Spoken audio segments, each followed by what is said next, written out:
Cleland, along with Rob Jones.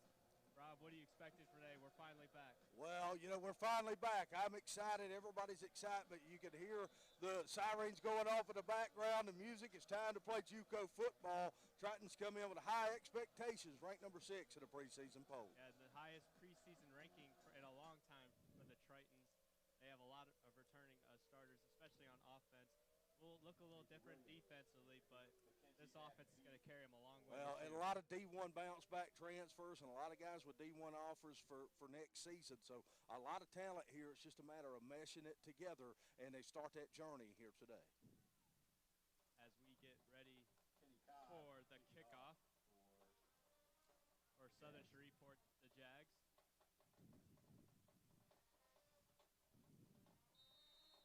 Conditions could be a factor here today with the overcast and the rain this morning. We'll see how that plays out throughout the ball game.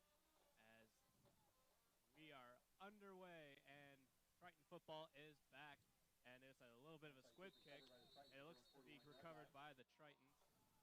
And Tritons will start on offense with the new quarterback in Byron Jarrett. Yeah, good field position at their own 41 here to set things up. And Byron Jarrett, got those big shoes to fill. DJ Irons, ICAC Player of the Year, is now at Akron. But Byron Jarrett, a guy who looked great in the fall, and in that fall game that we did here was tremendous in the inter squad. We'll see if he's can continue to build on that. And it looks like the Tritons are going to get a little better field position with the offsides against Southern Shreveport. Yep. Now the Tritons will start from their own 46-yard line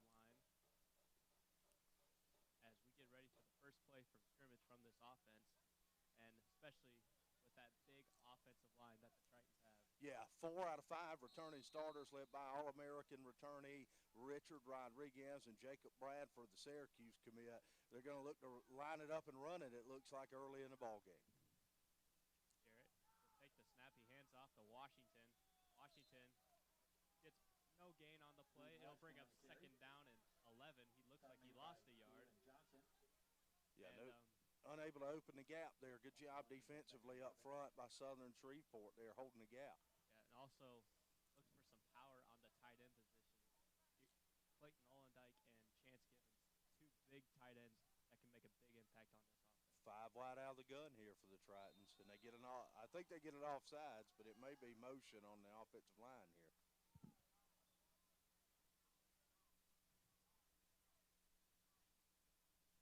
We await for the call, and it looks like it's going to be false start on the Tritons.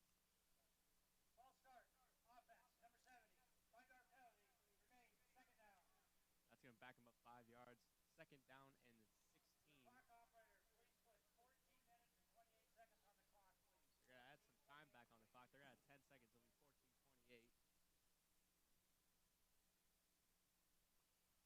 And now it looks like they're going to go out of the gun now here and spread things out here in the early going.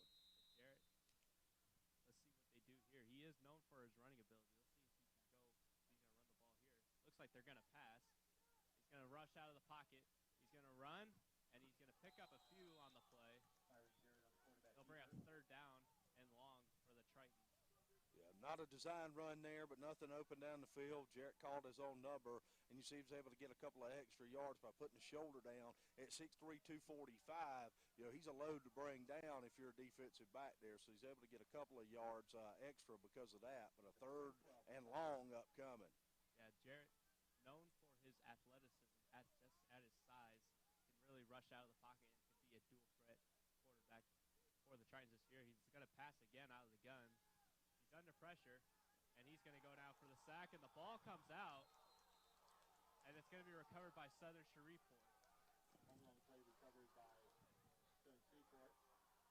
See, it's 55 that came up with the play there Braxton after they stripped Jackson. him. It looks to be Braxton Jackson on recovery. with the recovery. So, and early stuff to come for this Triton team. First play from scrimmage, it comes up with a fumble on third down, and now Southern Shreveport now is going to look to capitalize. They're going to give the Tritons some trouble early in this game. As coming in for the Jags is going to be number 8 for their quarterback will be Willie Taylor Green. He's going to look to pass. double coverage and great coverage there by the defense of the Tritons. Looks to be number 16, Amon Glass.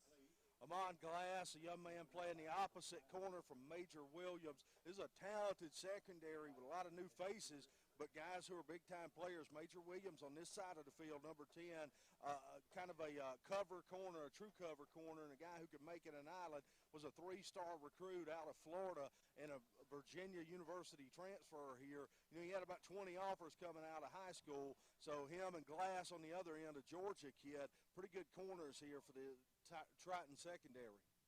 Yeah, this is a new look defensively. The defense at times struggled last season, but they were able to come together towards the end of the season and finish really strong.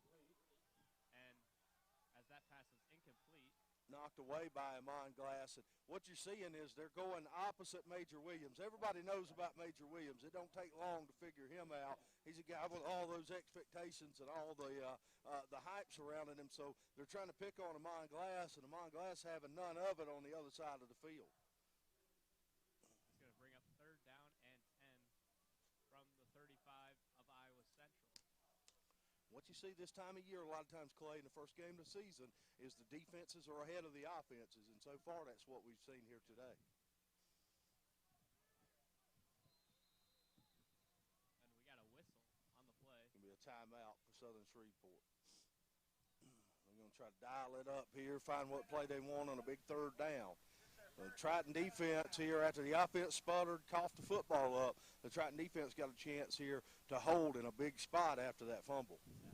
Yeah. I also should mention this is also the first game that they have played since the passing of their former teammate, Jaquez Baylock, who I got to know very personally, a great guy.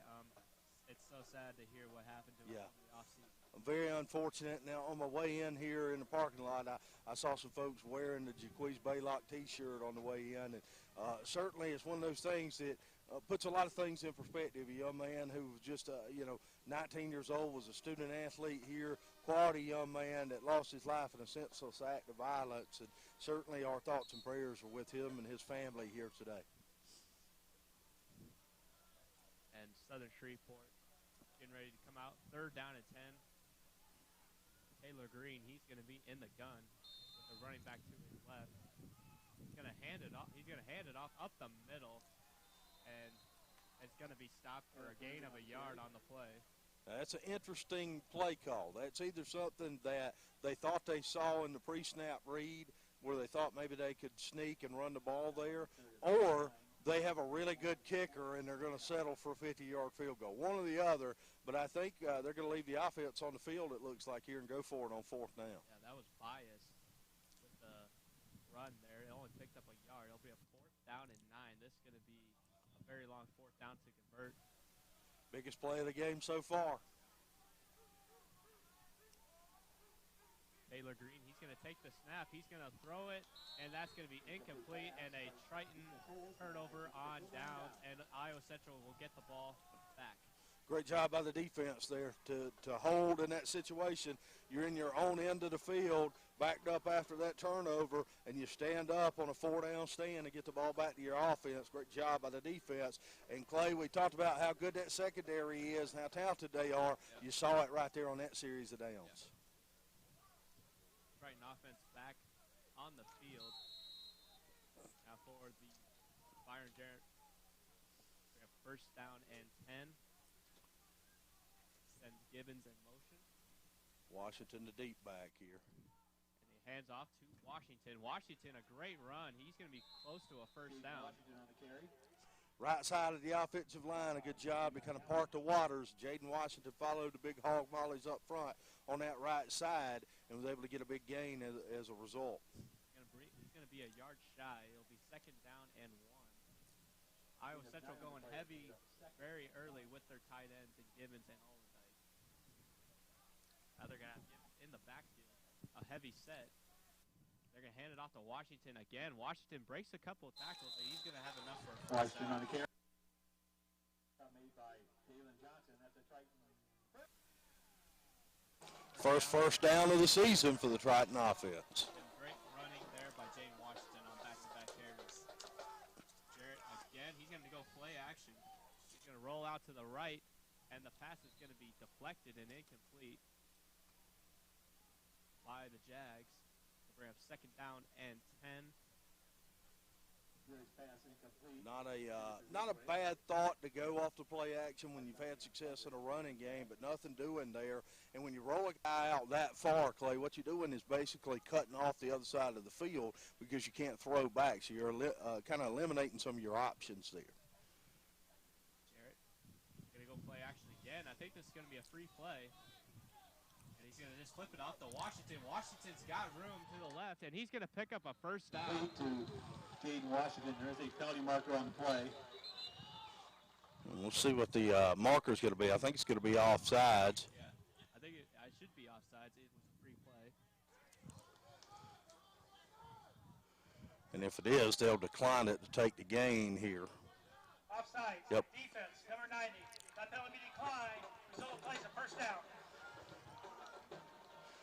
So a nice scramble play. We talked about Byron Jarrett's ability to make things happen in the pocket and make people miss, and he used his legs there to extend the play and found Jaden Washington for a big gain and Triton offense in Southern Shreveport territory now. Jarrett now with two running backs in the backfield. He's in the gun.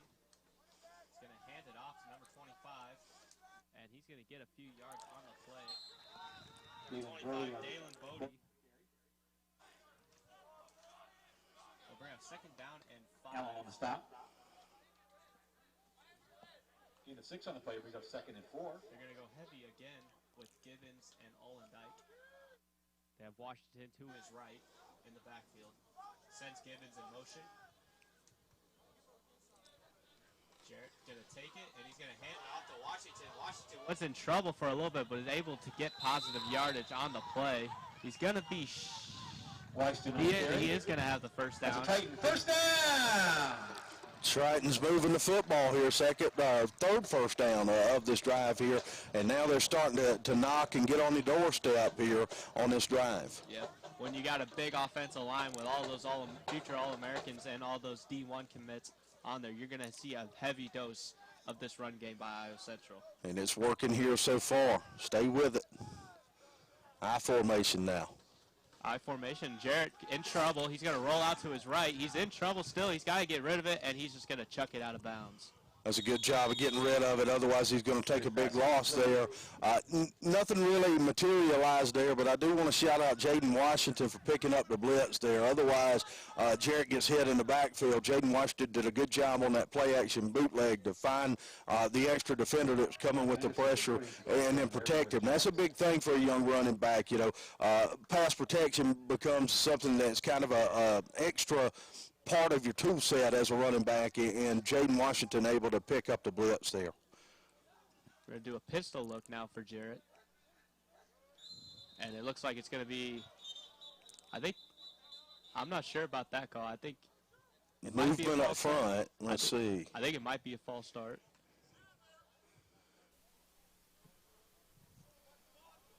False start. Yep. Offense, number 70, 5-yard penalty. Remains second down.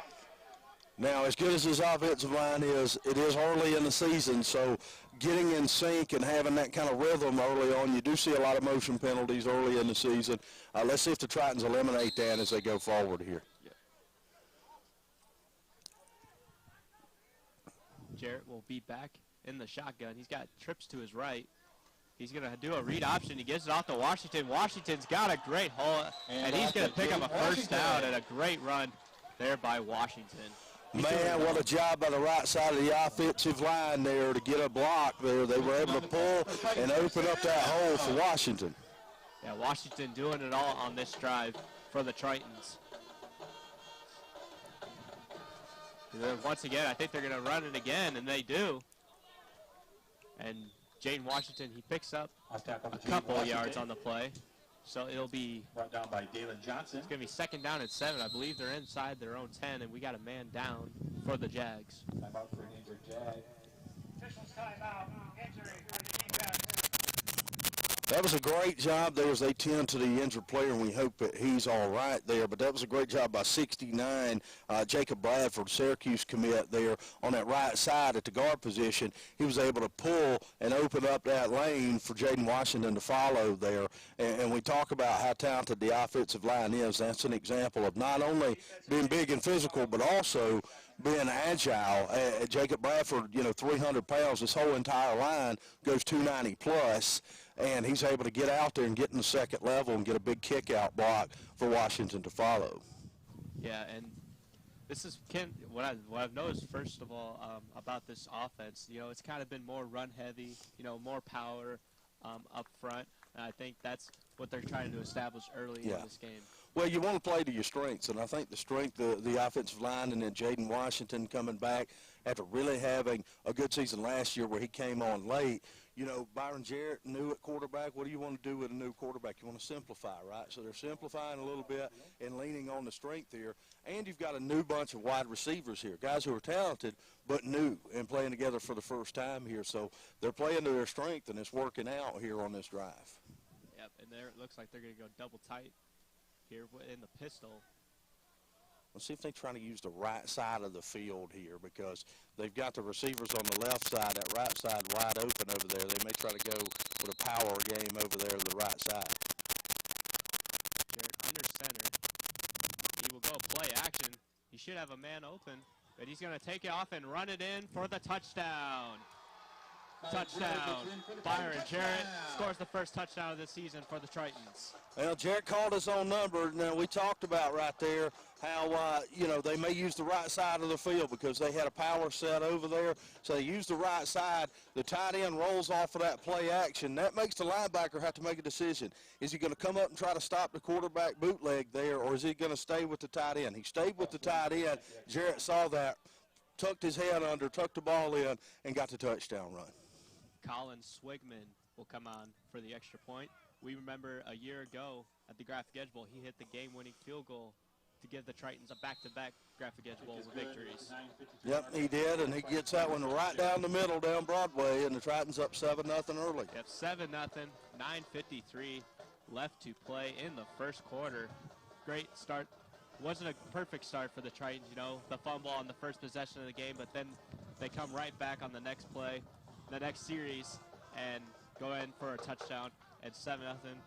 And now the defense will look to come out and keep the momentum in this game on the Triton side. That's a great early drive for the Triton offense, using the big offensive line and their strength, and then able to punch it in there on the bootleg from Byron Jarrett. 11-play drive that was 64 yards in total there. So Triton's impressive early here, and I tell you, the defense set up the offense well there by the defense not bending after the early turnover.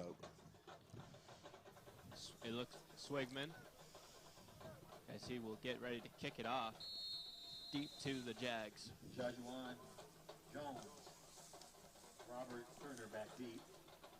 On filling kick to the site.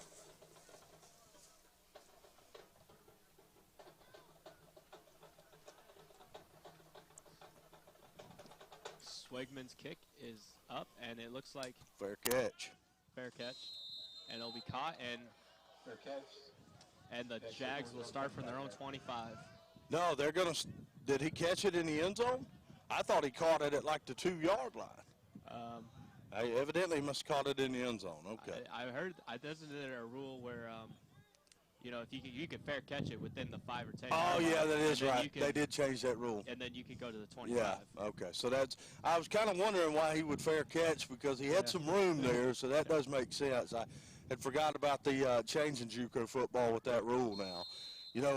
Not only is it the first game for these two teams, first game for you and I, in over a year here. So we're working out the kinks too.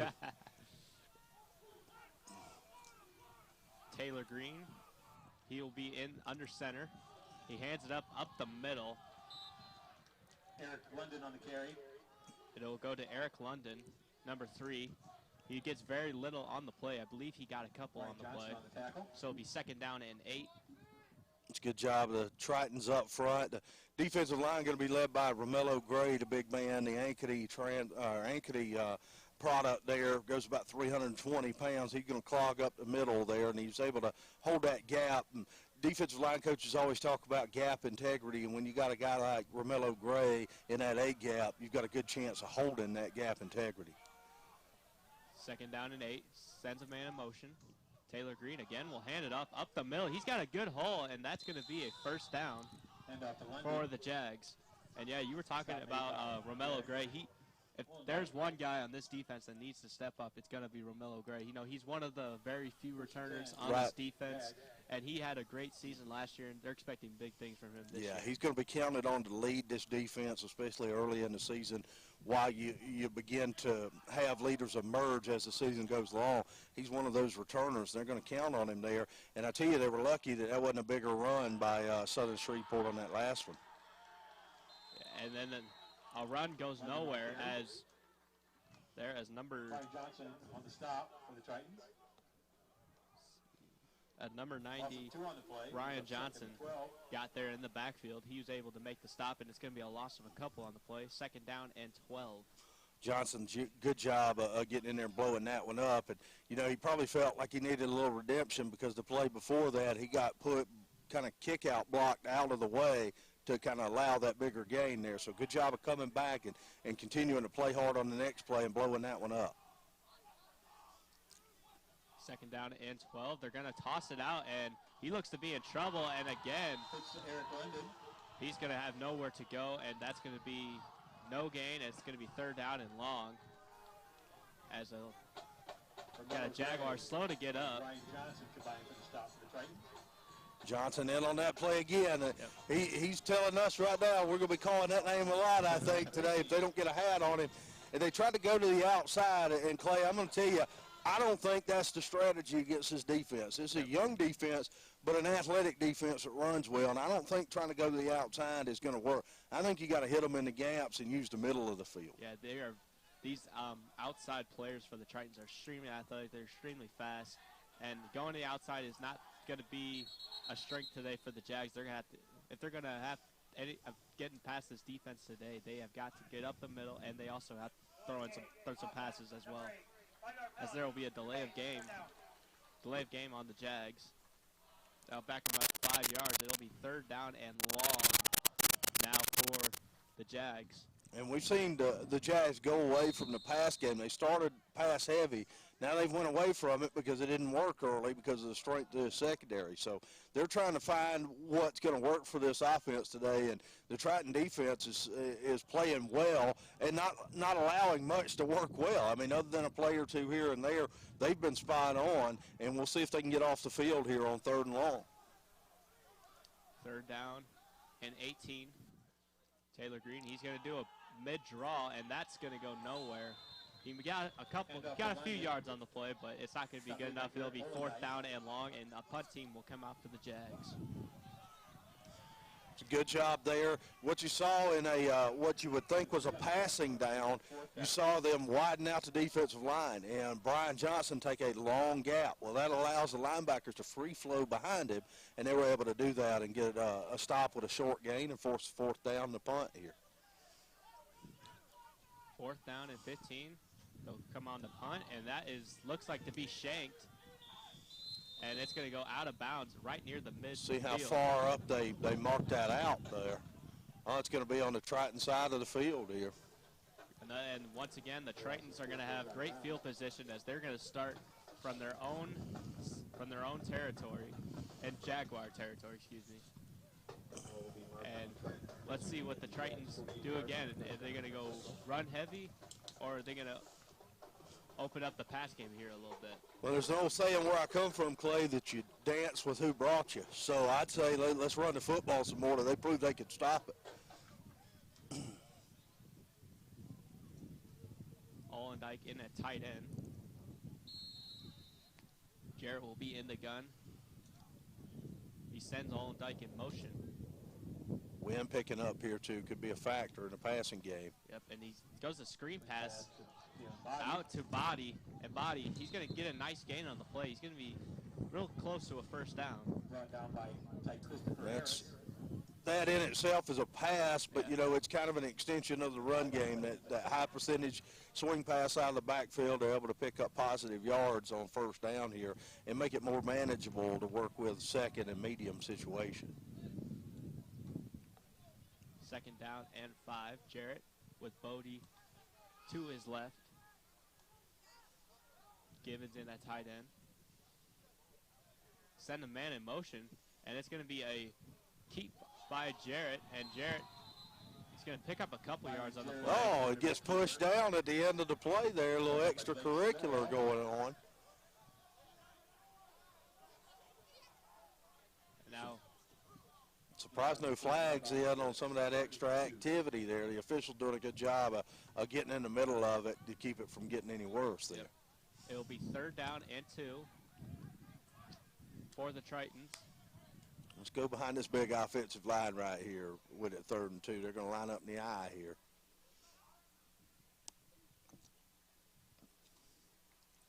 Hand off up the middle, and he's going to have a first down. It's going to be Body. Body on the carry. Takes down to the Bodying his way up for the first down there behind the offensive line. And again, the run game continues to roll along here in the early going.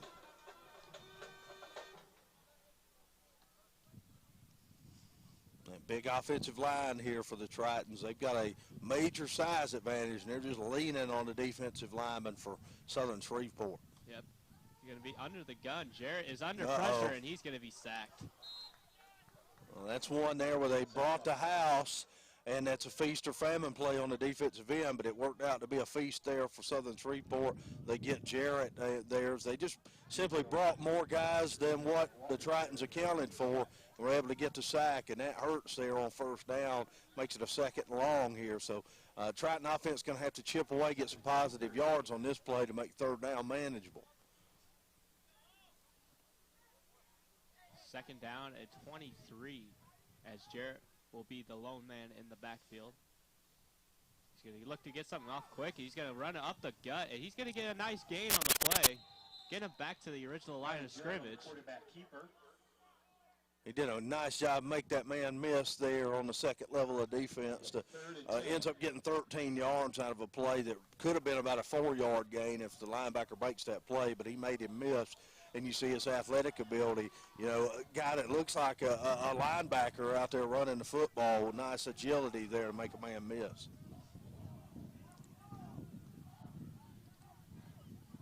Jarrett, the lone man once again. Going to blow it dead here. Blow it dead, it looks, and that'll probably be a false start.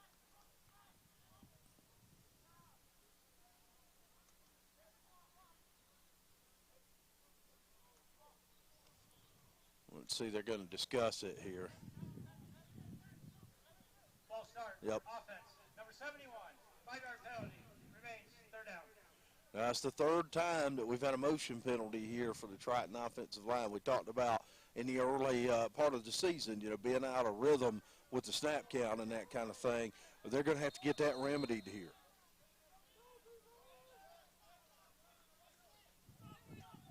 Jarrett will once again be in the backfield. Body will actually join him. Got a stoppage in play. And they will let him play on now. Jarrett will take the snap. He's looking to throw deep, but he's going to be great block sacked by again. Body, but he got sacked. Good second effort by the defensive end there for Southern Shreveport. Body got a good block on him, but he hit the ground and then continued to keep working, got up, and that's why you do the up-down drills in practice when you're defensive lineman. So you can hit the ground, get back up, make the play, and he did. Kudos to the defensive line there for Southern Shreveport. That will bring up 4th down, and Jacob Tokheim will come out to punt for the first time this season. Tokheim averaged 35 yards a punt last year. Very good punter for them last year. Now that they got all of their special teams players back this year, they should be even better this year in the special teams department. Yeah, that adds a caveat to your team there, the 3rd phase of the game, and we got a penalty here again before the snap. Delay game. Offense. 5-yard penalty. Remains 4th down. Tokimes, you mentioned 35 yards per punt last year, looking to extend on that, build upon that. And if you can get in that 40 range, you know, you're in rarefied air there. You're a guy that's a commodity. You kick at 40 yards a punt. Looks to be some motion on for the Tritons. And they will boot it away. It's a real good boot. And it'll be fair caught inside the 15-yard line. So a great boot there by tremendous. Flipping the field position by Tokine. Yeah. And he not only did he flip the field position, he kicked it what you would call coffin corner, to where there's not a lot of lanes to return it out of. They had to fair catch it. Tremendous job there, flipping the field position and allowing his defense to go back to work. And his defense has been pretty dominant here in the early go. I mean, they've given up 1 first down in almost a quarter of play here. Let's see what this Jag offense can do against this defense of Iowa Central. They've been so far unstoppable. Let's see if they can open up the playbook here a little bit more. Taylor Green's got trips to his right, and he hands it off. And once again, not very much pickup on the play for the Jags. It's going to be 2nd down and about 8. It's a good read there by 31 for Iowa Central to see that play coming in to the inside. What they were doing there to put the trips to the right of Taylor Green is to try to get guys out of the box so then you could run it inside. Well, the Tritons were able to keep their assignments there and flow to the football. It'll be 2nd and 8 for the Jags. Once again, trips to the right. And read option again, right up the middle, and nowhere to go. Once again, it's going to bring up 3rd down for the Jags. Talbert on the carry, brought down by Bryant. Let's see on this 3rd down if the Jags will do something a little more creative. Maybe open up this playbook a little bit more. Yeah, you wonder if they do that or if they keep it conservative to just punt it away and not make a mistake in their own end here. Yeah. Basic set again, a play action. Taylor Green nowhere to go, and he's going to be sacked. The ball is out. The ball is out. It's recovered by the Tritons. And it's going to be Iowa Central ball. And a turnover by the Jags in their own 10. And the Tritons will take over inside their 5, and it'll be 1st and goal. Great job of getting pressure up front for the Triton defense. Quarterback was not down. Fumble on the play. 1st down, Iowa Central. So this is going to open up the offense with a great opportunity here. Yeah, when you get your ball inside your own 10 on a turnover, you have to capitalize here. You have to get a touchdown. You do. You got that big offensive line. Now Jaden Washington checking back in. You got 4 shots. Pound it right here and get pay dirt. He's going to send a man in motion. Jarrett, he's going to hand it off to Washington. Washington going to have nowhere to go on that play. Washington on the carry. 2nd and goal coming up for the Tritons. It looks like that'll be the final play of the 1st quarter as time winding down. And it'll be less than 5 seconds. I think that'll be the final play, and it will be. And at the end of 1, Tritons lead the Southern Shreveport Jags 7-0. So, Rob, what are some of the things that you have seen offensively and defensively for the Tritons today? Well, you know, offensively, we've seen some issues with timing on the snap, getting out of sync, you know, having some penalties there. They got to clean that up a little bit. You know, at some point throughout later in this game or maybe later on in the season, they've got to start to kind of open it up with the pass game and be a little bit more balanced. But now they've done a good job of running the ball with Jaden Washington and behind that big offensive line. And the conditions today, you know, Clay, kind of lend itself to a run-type game, run and play defense here today. So they may ground it out with this weather that we have, you know, the wind and the rain here today. You may see a heavy dose of the run game the rest of the game. Defensively, there's not much I could point out as negative. I thought they were tremendous defensively in the early going, able to find the gaps, able to make some big plays. The secondary came out and set the tone and said, you're not going to throw it, you're going to have to try to run it. And then the front seven were able to make some plays against the run. We saw that big play on the strip sack, and now that sets up the offense here with a 2nd and goal from the 7. Yeah, Rob, I know we're in March, but it feels like mid-October, early November. It does.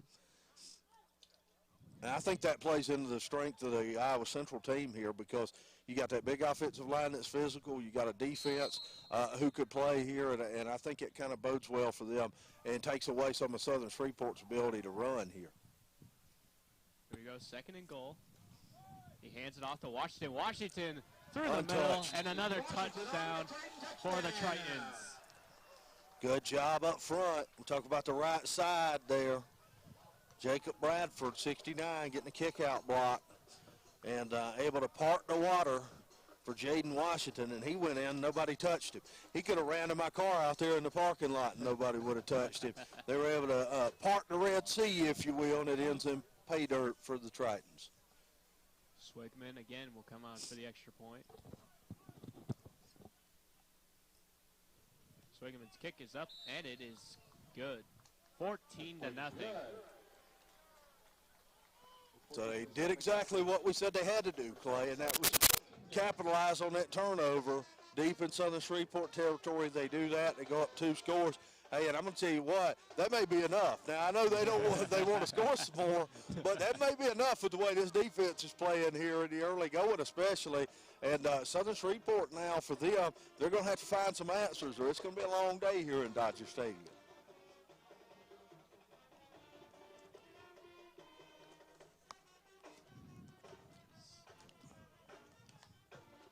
14-0 in the early going here. They've been ground and pound. That's been the name of the game early on for the Tritons. Quan Hawkins, DeJuan Jones back deep.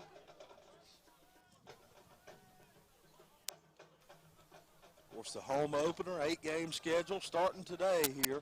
Iowa Western in town to battle what they used to call the Kenny Cup, but now Dr.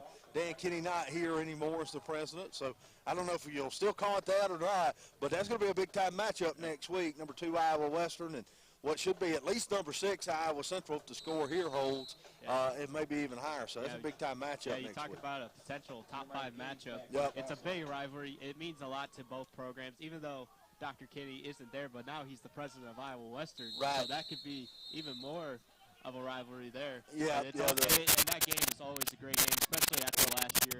Yep. Last year was sensational, and I cannot wait for take 2. And then we get it twice this year. Yeah. Well, home here at Dodger Stadium next week. And then later in the season, they go all the way to Council Bluffs to take on Iowa Western. Yeah, and that's an interesting part of the whole scheduling is that, the ICAC only has 3 teams that compete in football. It has a ton of teams that compete in basketball, but only 3 in football. So with this year being an 8-game schedule, you're having to play the ICAC teams twice because the deal that they have with the Jayhawk Conference where you played a lot of those teams, the Coffeyvilles and all them, they can only play each other because of the 8-game schedule this year. So having to play the ICAC teams twice will be interesting. And under pressure is Taylor Green. He's going to go down. He's going to be sacked. Noah Epley with the sack. Noah Epley, the freshman from Dike, New Hartford, gets the sack. Quality small school football program there at Dike, New Hartford. If you follow high school football in Iowa, you hear that name quite a bit. And Noah Epley, a freshman, looking to make his name here. Young linebacking core, but a linebacking core with a ton of athleticism, and a guy that I'm looking forward to seeing throughout the year, Maliko Kaur, the Western Kentucky transfer here. Noah Epley, what a big play there. Taylor Green, he's going to look to pass. He's going to go deep. He's got a man open, but it's going to be incomplete. And it looks like Amon Glass was on the coverage over there again. Yeah, Southern Shreveport looked like they wanted a pass interference call. They might have had a case, but it looks like we're going to have to play on. Yeah, I feel like, Amon did a pretty good job of turning to the ball when the ball got there. And, there was some contact there. but I believe it was kind of mutual contact. So probably a pretty good no call. And if you notice again, Clay, they have not thrown the ball to the side of Major Williams not one time in this ball game. They're going across from him and trying to go against Amon Glass, and a young man from Southwest Decatur, Georgia, having none of it in the early going. Yep, Taylor Green's going to pass again, and that pass is going to be incomplete again, and they're going to get this time they're going to get a PI, it looks like it. Yeah, they're going to get interference, and they're going to get it against Major Williams. Williams on the coverage for the Tritons.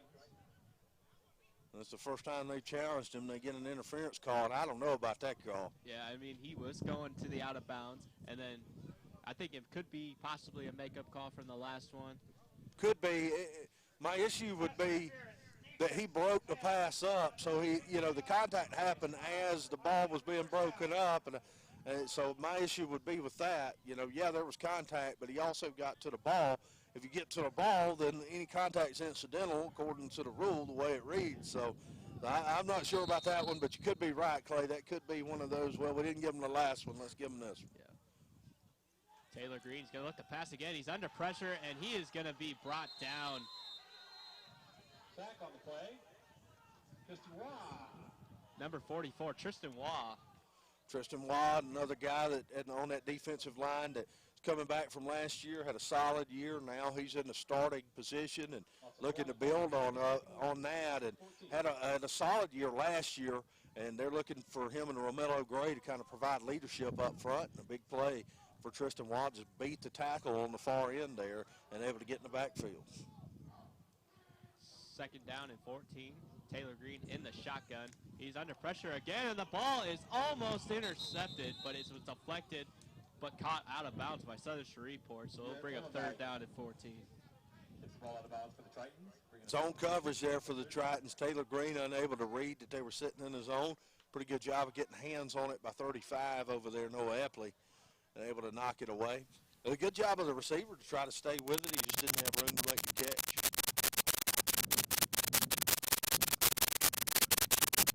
Third down for the... Oh, wow. Wow, they're Get gonna... Brian Johnson on a late hit on the quarterback there. Yeah, that was kind of a late call there. That flag kind of came in a little late. I didn't see it come through, but that's going to be. I didn't really see what happened there. Man, I thought it was talk clean. about late. That was 10-second tape delay late right there. It was real late. And now it'll be first down and a fresh set of downs for Southern Shreveport as the pass is complete by number 3. By number 3, London. And that was that penalty was on Brian Johnson. That's really the first mistake he's made all game. He's had a really good first half here. 3 brings up second and 7.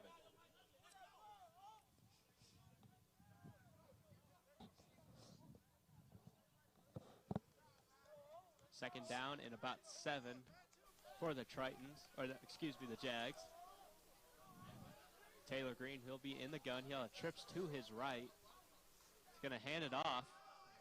Up the middle, he looks like he's going to break a tackle, and he's going to have a first down for the Jags.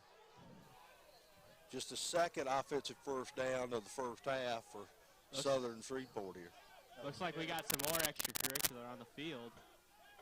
Looks like both these teams are being very passionate in the early part, and that's something you'd like to see from both sides. You want to see them get into it. It's a lot funner to watch, but you can't have it go a little overboard. And again, they hand it off up the middle. It breaks another tackle, and that's going to be another solid game as we have a helmet get flown off, and looks like we got a man down for the Tritons. And he gets up on his own power there, just kind of shaking up. Yeah. 5's going to come out with the helmet coming off. They're hitting each other. They're giving it to each other right here.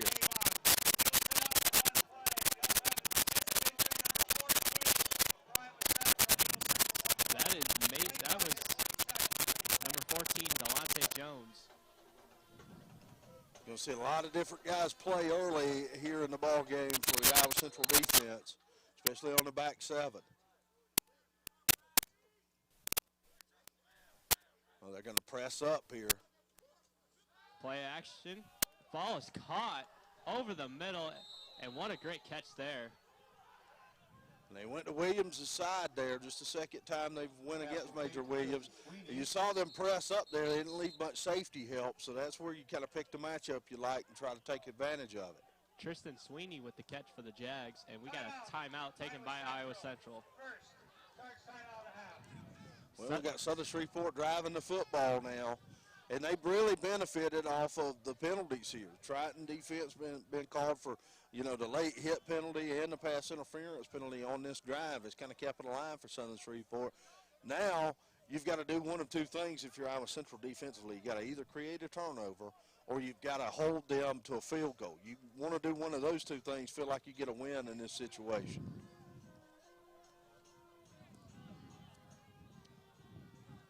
It's going to be 1st and 10 inside the 20 in the red zone now for the Jags.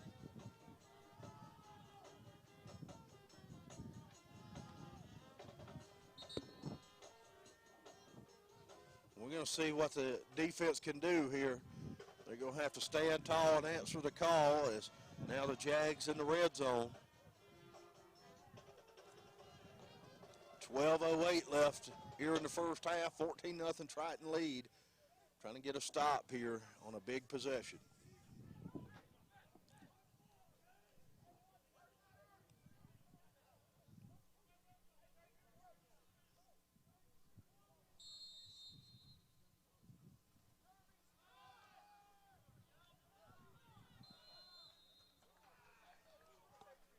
Stop there on the inside give. Just a couple of yards on the run here, so that's going to bring up 2nd down. Yep, 2nd down. London on the carry. That Eric London with the carry for the Jags. London's kind of been the workhorse out of the backfield for Southern Shreveport here in the early going.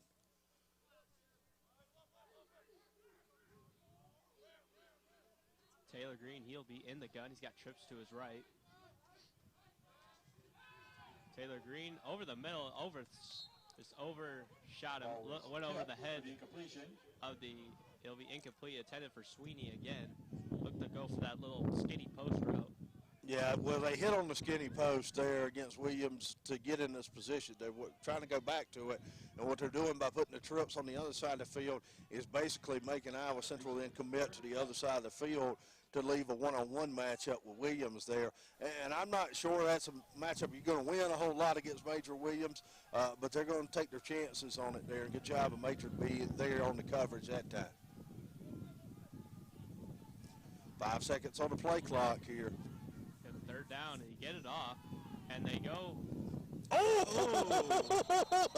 Oh, baby! Kingston McKinstry laying the smackdown right there on the Jags. McKinstry is a East Carolina commit, going to play for the Pirates next year. And, man, blowing up that run play right there after a short gain. You can throw some fertilizer on the running back for Southern Shreveport because he just got planted by Kingston McKinstry. That's going to bring up 4th down, and it looks like the Jags are going to go for it. We talked about the physicality here, and that's an example of it from McKinstry. Big 4th down. Taylor Green, he's going to look to throw. He's going to go. He's got a man, and it's going to be incomplete. Great coverage there by Amon Glass. Yep, Glass. Great coverage, and it is going to be a turnover on down, and Iowa Central will get the ball back. I tell you, if you're looking for an MVP of this first quarter in 5 minutes or so, right now it's probably Amon Glass. They've been trying to go to that side of the field to go away from Major Williams, and Amon Glass has done a tremendous job of coverage. And again, a big play and great coverage by him down the field there to force that turnover on downs. Bend but don't break mentality for the Triton defense there. 14-0 Tritons as they are back now on offense. Givens will be in the backfield along with Bodie. Jarrett in the gun. He's going to hand it off to Bodie, and Bodie's going to get a nice gain on the play. He'll get about 4 or 5 yards. Body right up the middle there. you know, on first down, what you want to do is have positive plays so you make second and third a little easier, and it opens up your playbook as to what you can do. And so they want to get some positive yardage on first down. They're able to do that there with the run game.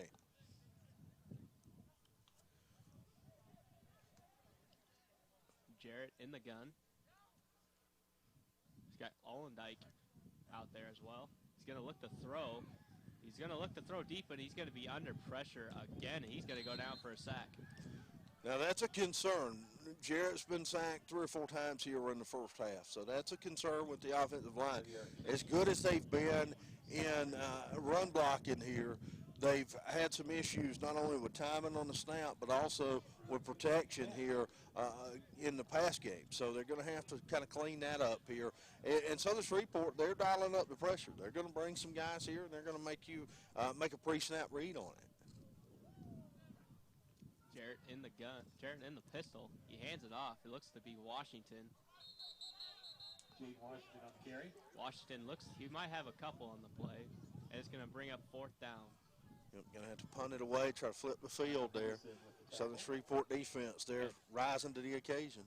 Yeah, Tokheim will have to punt into the wind, so that's going to be, this is going to be a very tough punt here for Tokheim. But let's see what he can do here. He averages 35 yards a punt.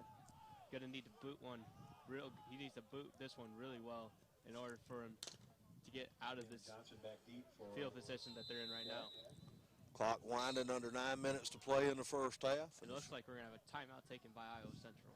Tritons got a 14-0 lead here. You know, important in this game has been turnovers. When you talk about the conditions of the field, the wet conditions with the rain and the wind, you know, turnovers become big. And both teams have turned it over once here. But a big difference in this game has been the Tritons were able to capitalize on that turnover and score. They've got 7 of their 14 points off that turnover. And we're going to see how that plays out the rest of the way. I think, Clay, with the way both of these defenses have played well early, that you're going to see the coaches kind of simplify the playbook and be a little conservative here and lean on the defenses.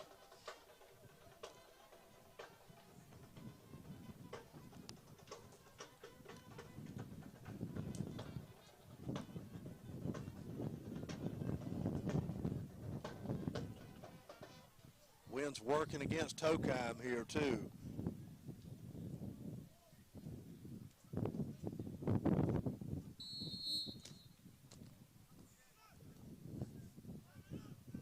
Tokheim getting ready for the punt.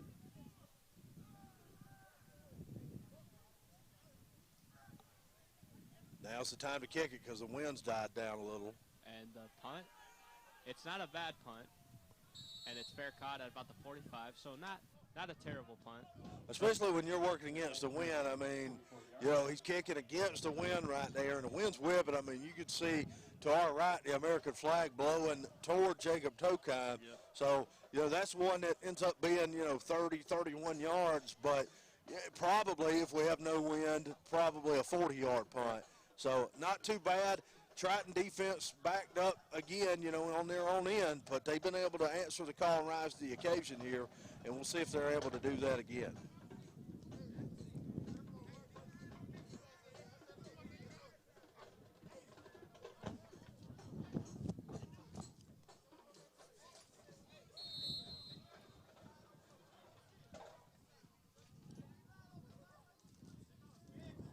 Taylor Green.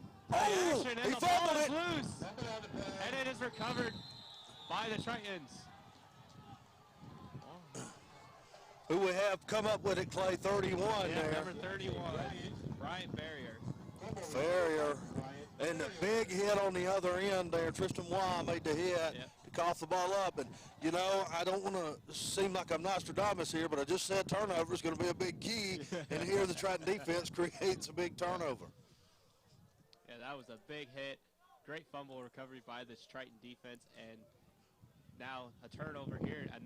And again, they need to Iowa Central going to look to capitalize once again. They got good field position. They're starting from their own.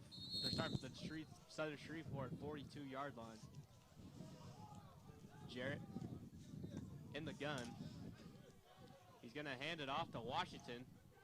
Washington gets maybe a couple on the play. He's close to the 40, so bring up about 2nd down and 8. stop made by Braxton Jackson.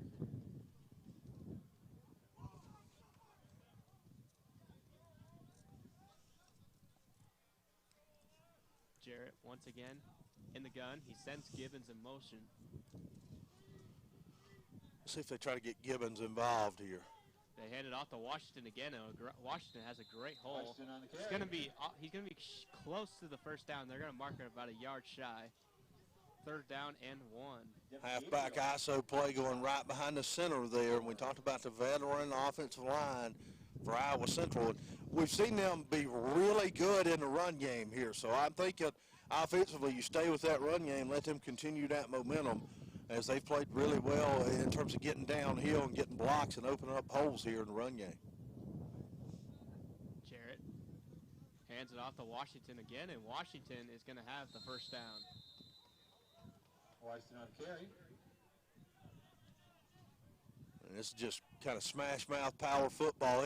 It looks a little different than it used to look in terms of the formations and coming out of the gun and the pistol and that kind of thing, spreading it out. But the principles are the same, and that's get a hat on a hat and open up the lanes, and that's what the offensive line's able to do. Jaden Washington running behind them, and now Body's going to come in here and be your featured back, it looks like.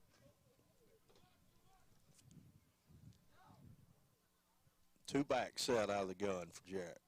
Jarrett, it's going to be play action. He's going to look deep. He's had a man wide open, and it is caught. Touchdown! What an adjustment on the ball right there. Pass complete for the Triton, touchdown. Number 84. Washington on the reception.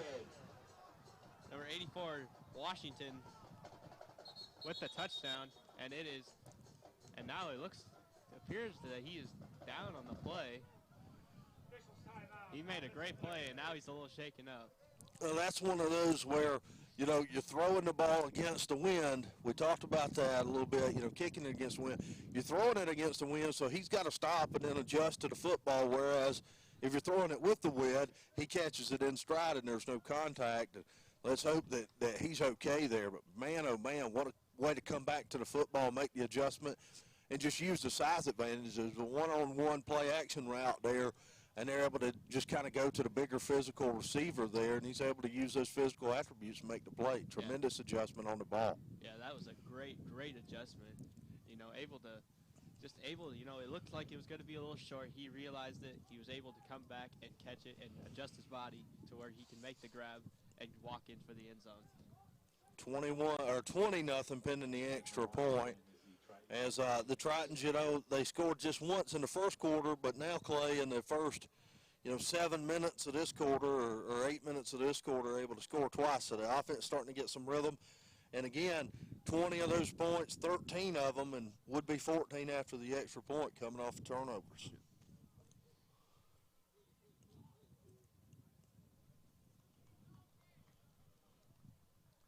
Washington walking off seems to be okay. Keep an eye and see if he returns here later in the ball game.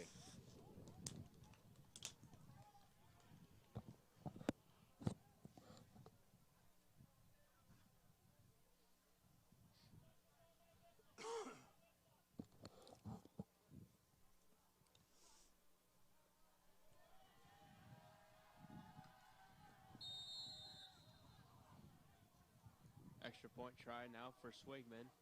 Swigman's kick is up, and it is good. 21-0 in favor of the Tritons.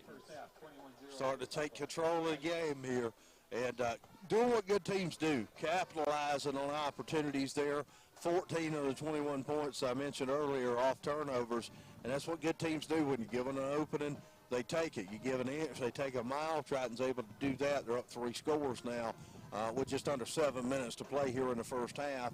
Been a pretty productive first half. Run games look good here, especially with Jaden Washington. The defense has been lights out here, and let's see if they continue that momentum.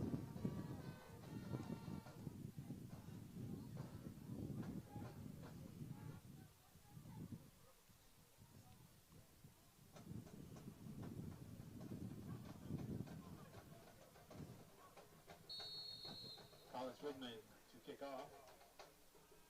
Jeremiah Gaines. Robert Turner back deep for the Jags. Swigman's kick is up and away. return it. And it's not a bad return. It'll get across the 30-yard line. It'll be brought down at about the 32. And that one was held up in the wind again. Tritons still working against the wind. Now, if this wind continues, the Tritons are going to get to play with the wind to their back in the second half, so that could be a big factor in this game here as we go forward.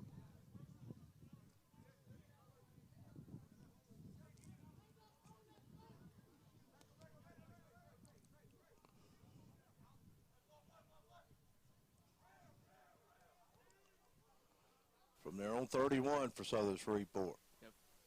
Taylor Green in the gun. He's going to throw it, and it is bobbled. Had it for a second, but he bobbled it, and then it'll be incomplete. It'll be second down. Yeah, if Amon Glass doesn't get tied up on that other end with his guy off that deflection, he probably gets that interception, but he's playing his assignment there, so no fault of his own. Comes up incomplete. And the Southern Shreveport pass game, Clay, other than the one big post route that they had that got them in the red zone, has been pretty much ineffective.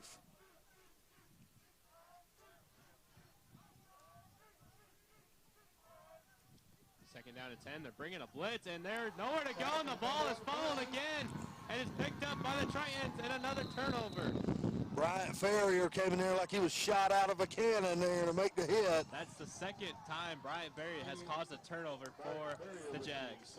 Kenny Edwards on the recovery on the fumble for the Tritons. Bryant Ferrier and Bryant Johnson. The Bryans having a big time here in the first half defensively. And now the ball will be placed at the 15-yard line. And once again, Iowa Central looking to capitalize once again on another Jag turnover. That's 3 Jags turnovers here in the first half.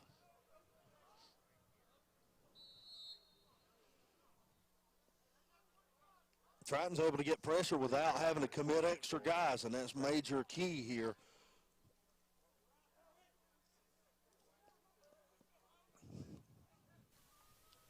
Backup quarterback in for the Tritons, and it's going to be caught. Incomplete. Knocked away. Backup quarterback being Brady Pope, right, 16, the transfer out of North Carolina. Yep. Am I right on that? Brady Pope. Brady Pope. Yes, UNC Charlotte transfer Brady Pope is a big-time player out of Statesville, North Carolina in high school, and he's going to get a chance here. It's going to be a little bit, from what I understood, a quarterback competition, so they're taking a look at him here with a lead here in the first half. Pope will hand off to Washington. Washington gets a couple of yards on the play. It'll be third down and 7. Brady Pope, a little bit more of a traditional quarterback, more of a pocket guy, kind of pro-style quarterback as opposed to the dual threat and Byron Jarrett.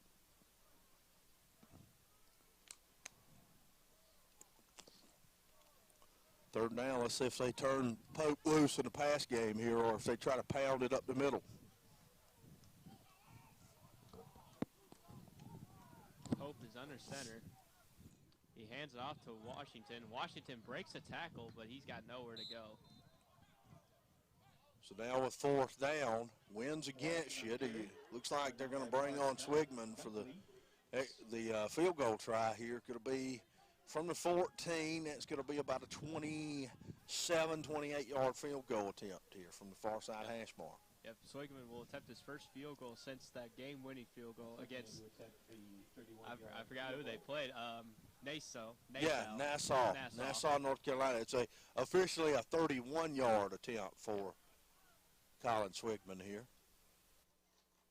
Ball snapped, and the kick is up, and it is good. Had plenty of leg, too. That thing would have been good from 41 from Colin Swigman.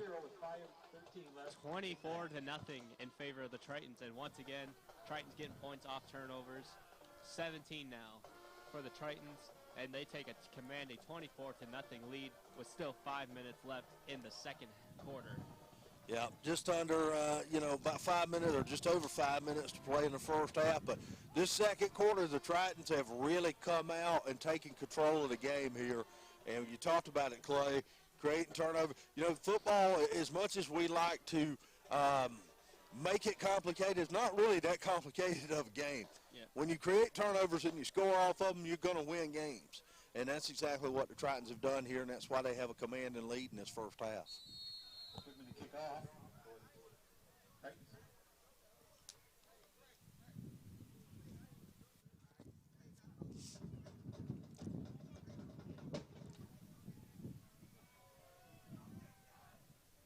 That's a booming kick by Swigman there. Booming kick, and it's going to be returned, and he's going to slip and fall, and he won't even get to the 20-yard line. He'll be brought down at the 18-yard line. And if you look at the Southern Shreveport sideline, and we're right here behind them, you know, they had a lot of energy early on, and it looks like it's one of those deals that Iowa Central has come out and kind of knocked the wind out of them a little bit here in the second quarter. Now it's going to be on them to respond. And we're going to see if Southern Shreveport can respond or if Iowa Central is going to continue to just dominate this football game. Yeah, they'll start on 1st and 10 at their own 18-yard line. They'll start at their own 18 with the Jags.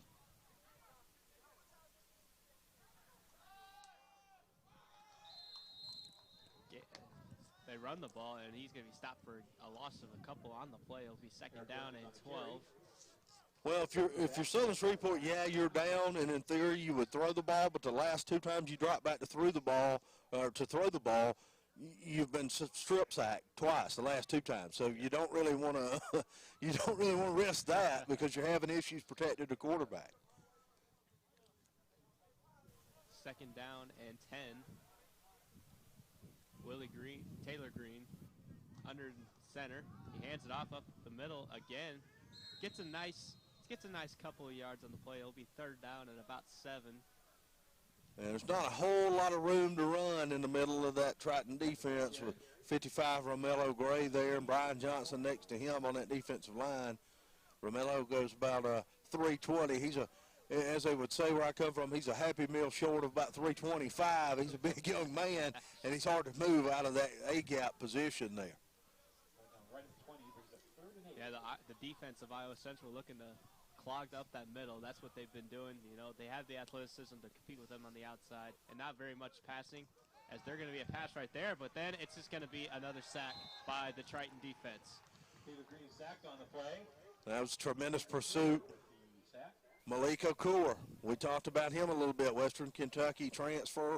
He's the rover in that defense there, and what that rover is basically a guy who kind of has the rein, free flow, and can make plays. And he's a guy who's not the biggest guy that I've ever seen in that position, but he's really athletic, can run really well. Coach Montalto said he reminded him of guys they've had in the past like Daquan Cross. So he's going to kind of be in that role, and you see there big-time athleticism, why he was a Division I player at Western Kentucky. Yeah, Daquan Cross was the leading tackler for this team a year ago, and that's a good comparison if you ask me. Nice roll, though, by Southern Shreveport, and it's going to take a friendly bounce, and it's going to be taken down at the 35-yard line. That's smart to get out of the way of that one. Just let it roll. You've got a big lead here. No reason to try to make anything happen there. Just let it roll. Let the offense get back on the field here. Smart play on the special teams end. Because all you really have to do is make a mistake or two here and leave the door open for Southern Shreveport and then get back in this game. So you make the smart play, let your offense come out on the field here with 3 minutes to play in the first half and see what they can get done here, and still in pretty decent field position after on 34.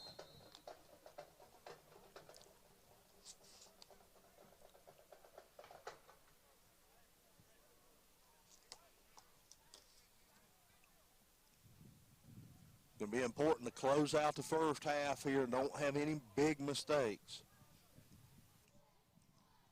Brady Pope hands it off to Washington. Washington nowhere to go. He's going to be brought down for maybe a loss of a yard on the play. So Brady Pope back in there again for a second series. So what they're doing by saying this is basically saying, Brady Pope, we're going to give you an opportunity to give you a look here early on and play in a two-quarterback system to see what guy's going to really stand out and take that job over here. So Pope getting an opportunity. Yeah. If there is a competition, you want to know who that quarterback is, especially going into next week when you got Iowa Western coming into town. And you may have to have both guys ready because you get in a game with Iowa Western where,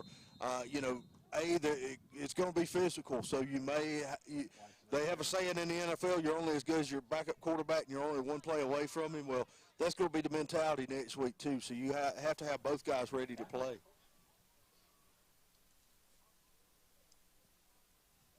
Third down and long Loss of 3 for on play. the Tritons. 17. I would say they're going to keep it conservative here. 1:45 left in the first half. Clock churning. Probably keep it on the ground, punt it away. Yep. Here's Pope. He's going to go play action. Well, so He's much got a for that. man He's wide got open. a man for a And that is first gonna be down. caught out of bounds by number 81, Cale Weidman. Well, so much for my theory of let's be conservative and kick it away. They take a strike down the field with Brady Pope, and he delivers on it right there. Good pitch and catch from Pope and Weidman.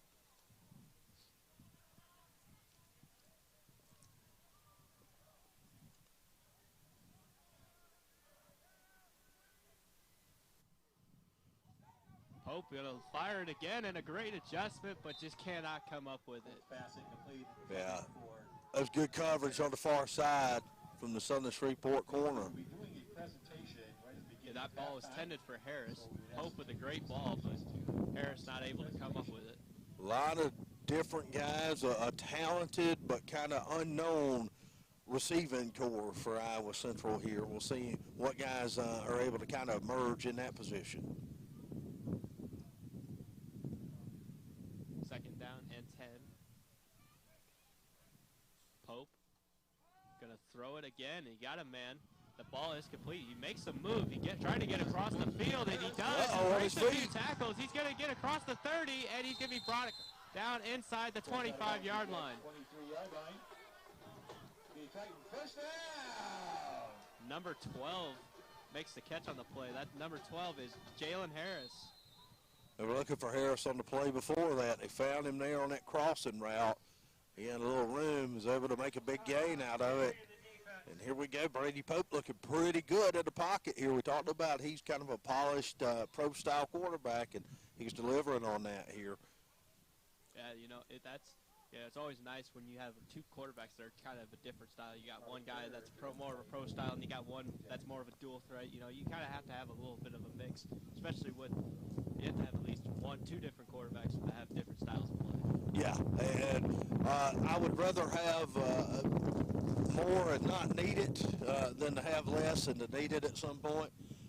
So that's one of those deals where you got two guys, you're in pretty good shape here. And Brady Pope making the most of this opportunity as our canopy's blowing around up here in the booth. We are kind of out in the elements here.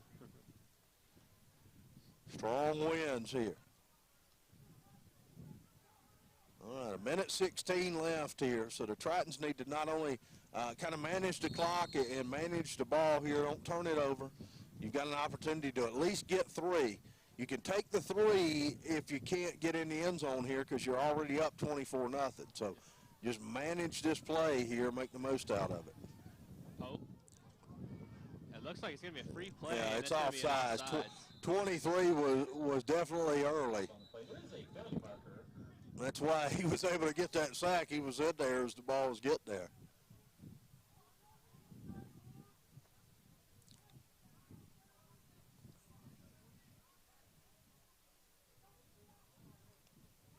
Offside. Defense, number 33.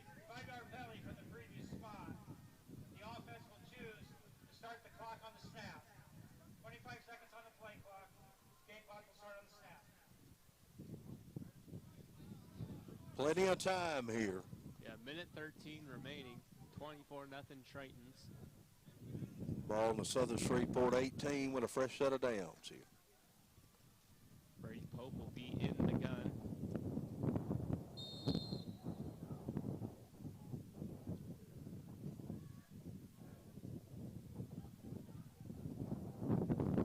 He's going to check off right here as Pope after pre-snap read showing blitz. He's going to Showing a lot of maturity at the quarterback position. Going to change the play up.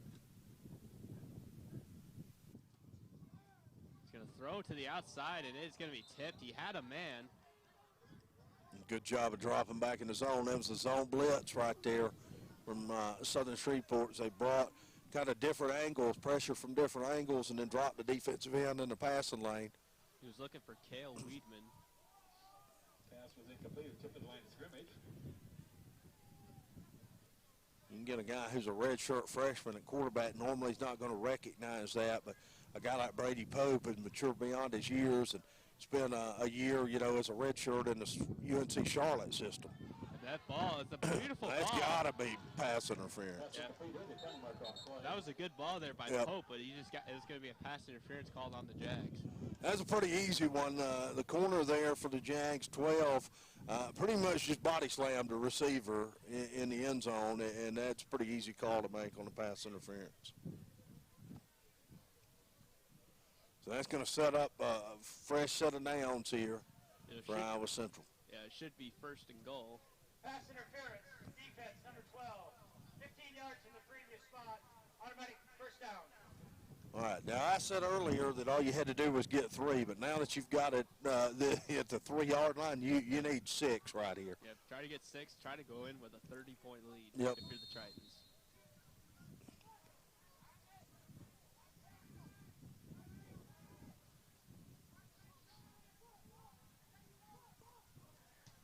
And Pope going to take it himself. He's going to score a touchdown. Brady Pope. That's a good job by Brady Pope to read the field there.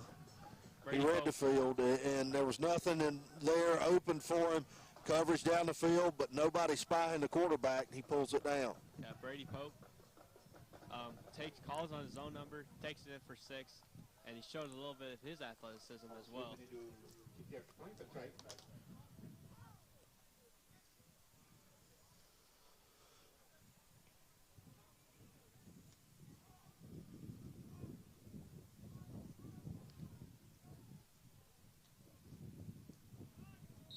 And the extra point is up, and it is good. And it is 31-0, and we're not even at halftime yet, Rob. No, we're not. And this one is one where the Tritons have taken control. 24 points here in the second quarter to lead 31-0.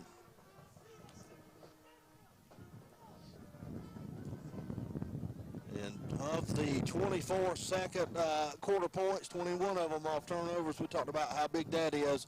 Tritons making the Jags pay here in the first half.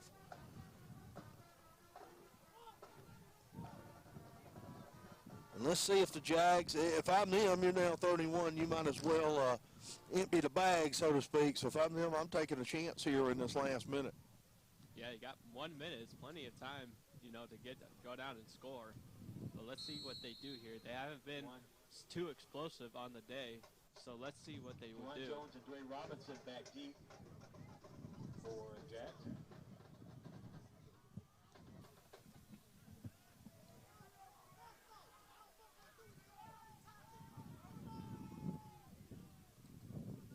Oh, good job of pursuit there by the kick cover team there. Yeah, that great tackle there by number 3, Joshua Reed. Reed's a talented guy, Georgia guy, Roswell, Georgia High School there, Roswell High School, another greater Atlanta area guy, several of them here on the Iowa Central roster. That's a talent-rich area, and he's a guy that really would probably start in the defensive backfield on a lot of teams, but we talked about how deep the defensive backfield is and how talented they are for Iowa Central, and the fact that Joshua Reed's not starting, that's an example of that.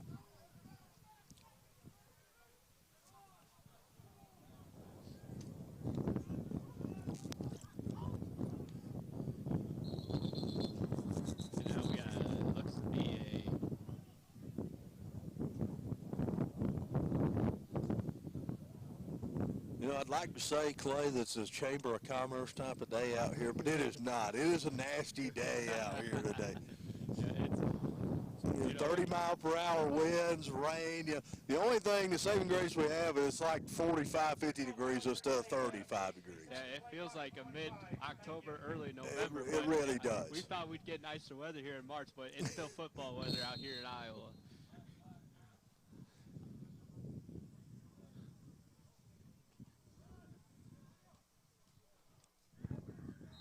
Run it right up the gut there, get a pretty good game. That could be something that works for him there. That's the first time we've seen number 5 back since early in the game. You know, he went out early in the game, and he's back. He's a little bit of a bigger back there, so they've been trying to run some power look with him. 30 seconds remaining, 2nd down and 3. Here's Taylor Green. Taylor Green, he finds a man, and the pass is complete. It'll be a 1st down.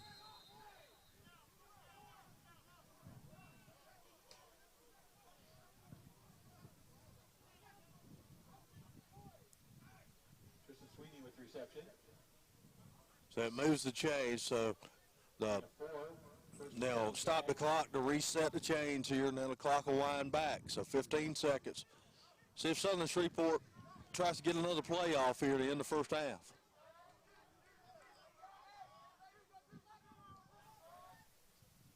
Taylor Green, he's going to let one go to the outside, and it was caught for a second but dropped, and that will do it for the first half. Tritons will go into the locker room up 31-0 over the Southern Shreveport Jags. And we will take a break here on the Triton Nation Network. We'll be right back with some halftime analysis and more here on the Triton Nation Network.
time now to recap the first half. Rob, what was the big storylines of that first half? Well, big storylines in that first half. The defense was tremendous.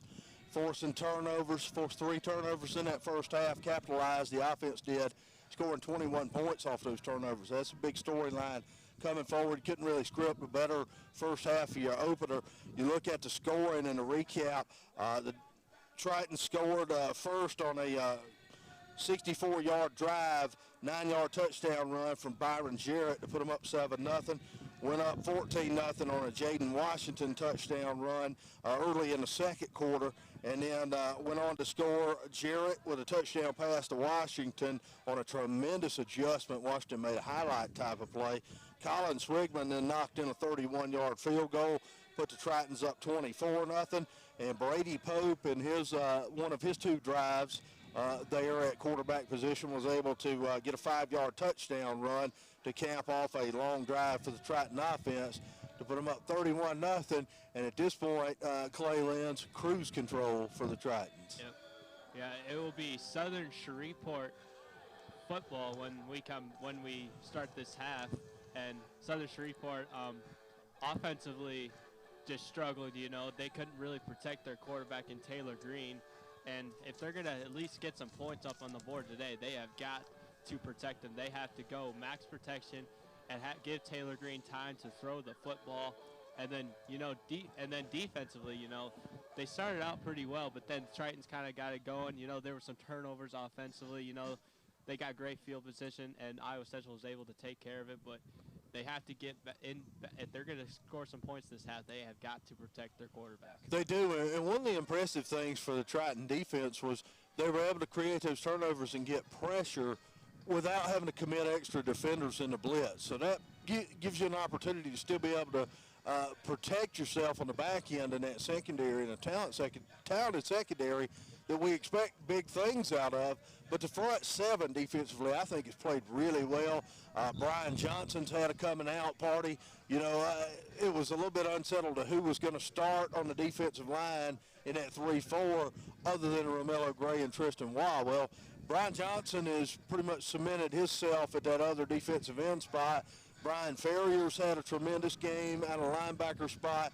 Noah Epley's been in the backfield. Malik Okur, we called all the names from the secondary, or not the secondary, but the linebacking unit here.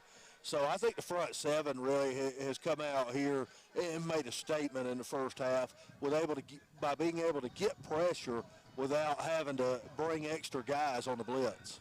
Yeah, you talked about it's going to be cruise control time now for the Tritons. And, you know, we could potentially see some more of this roster, you know, maybe later on in this game, you know, especially the way the game's been going on.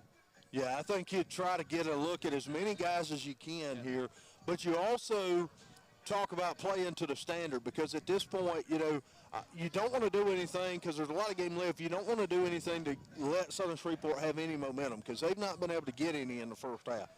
And you want to continue to build, because, you know, you're going to most likely win this game, barring a comeback of biblical proportions by Southern Shreveport. But you're building toward next week in Iowa Western, and that's when the competition really takes a huge step forward. And we were talking about a big-time matchup. So you want to continue to build on what you've done here in the first half so that you have that momentum carrying over to a big matchup next week. Yeah, you know, next week it's not going to be 31-0. You're not going to be up by that much. It's going to be a dogfight. You might be even lucky to be up a point or two next weekend, you know. So it's going to be a battle next weekend, and they got to get ready to go for next weekend. But, you know, we still got another half of football left to play, and let's get ready to play as Swigman will kick off for the Tritons, and the Jags will receive the football to start the second half. And the Tritons going to work with the wind to their back here, and we'll see if that makes a difference. And it does, because Colin Swigman kicks it almost into the parking lot with the wind to his back right there. So it will be 1st and 10 for the Jags from their own 25. I thought he did a good job with the kickoffs. I thought Tokeem did a good job in the punt game in the first half, too, with dealing with the wind in their face. Now they're going to work with the wind to their back. 25-yard line, 1st and 10. 1st and 10. And I'm not sure the video stream's doing justice for how windy it is. Yeah. Here's Taylor Green. He's in the gun. They're going to press up on the corners there, at least on this near side corner. Major Williams and a press man here. Yeah, Taylor Green's going to change the play up at the line of scrimmage. And he is going to hand it off up the middle. And he's got nowhere to go. And that will be London. He's got maybe a yard on the play. I don't think he got any. I think it'll be 2nd and 10 for no gain on the play, 2nd and 10. Lost one of the plays, 2nd and 11. Good job of pursuit there by the Triton front seven.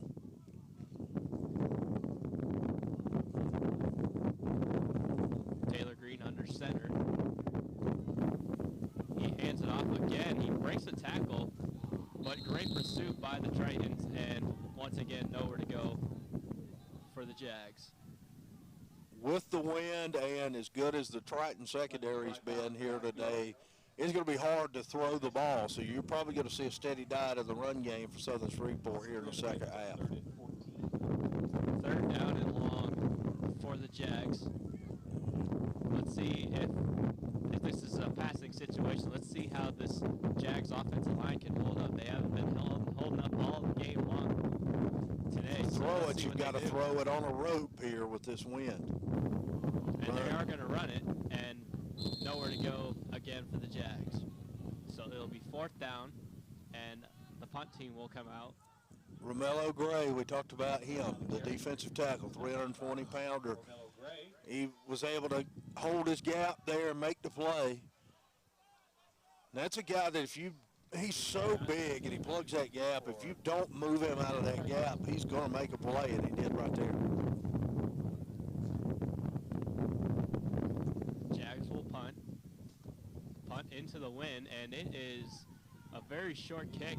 It does take a good bounce, get some extra yardage, but it'll be down at the 45-yard line. So the Triton offense going to have good field position to open the second half at Southern Shreveport 45.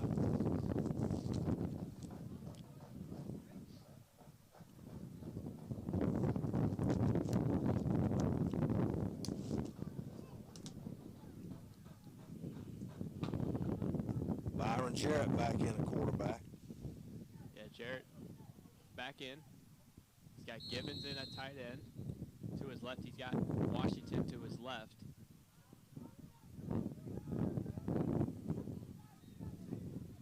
They're going to make the read here at the line and assess the situation.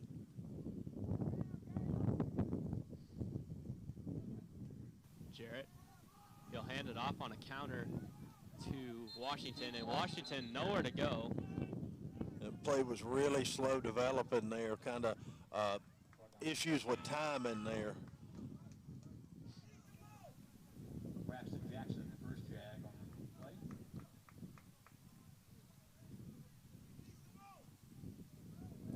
play. .55 Braxton Jackson making a play for Southern Shreveport there. Two tight ends in for the Tritons, Allendike and Gibbons. Both on the left side too, so power set. Hands off to Washington again. He gets a good gain on the play. He maybe got 3 or 4 yards. It's going to bring up 3rd down at about 6.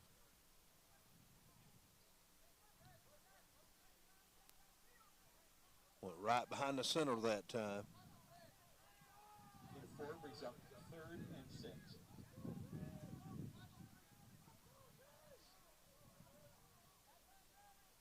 Jarrett will be in the gun again with Washington to his left. And again, he'll hand it off to Washington again, but he's got nowhere to go, and he's going to be stood up on that play, and that's going to bring up a 4th down for the Tritons. Yeah, Southern Shreveport defense settling out on the run there, reading that one the whole way. Committed the inside linebacker straight up against the run blitz or in the run blitz there, and able to sniff that one out.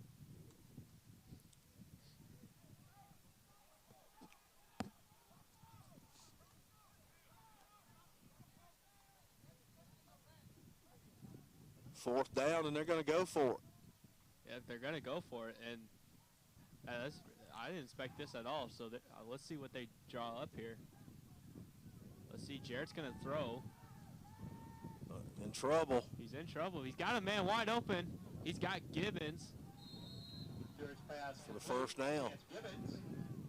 Well, you're in a little bit of no man's land there. You've got a big lead. And we talked about trying to play to a standard, trying to work to a standard for next week. You may get in a situation next week against Iowa Western where you need to try to convert on a big fourth down. So it's good to have something to work on. You're working on that right there, and they're able to convert with Chance Gibbons, Jarrett finding Gibbons, after Jarrett extended the play with his feet. So 1st and 10 for the Tritons. They're looking to put this game away right now. They hand it off to Washington. Washington's got a nice hole. He breaks a tackle, and he's going to be inside the 15-yard line. What a play. What a run there by Washington. Yeah, really good cut back there. As they had him funneled to the outside, he cuts back to the inside there and able to get some extra yards as a result. 1st and 10. 1st and 10 from the 11-yard line, just a yard shy of the 10.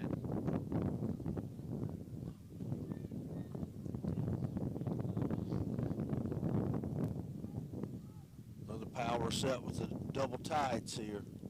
He's going to send Gibbons in motion.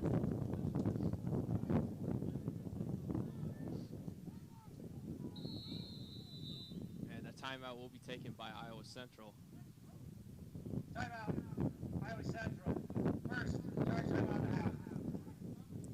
Looked like some confusion there. I thought so too. I thought so too, because when you send Gibbons to the left there, you're either A, selling out to run the play to the left, or you're B, putting yourself in a situation where if you run a play to the right, you can only do a couple of things, one of which being a waggle or a bootleg for Jarrett out there, and maybe then send the tight end across in a crossing route situation. But other than that, you don't have a lot of options on that right side. So I think they're going to talk it over and see what they want to do here.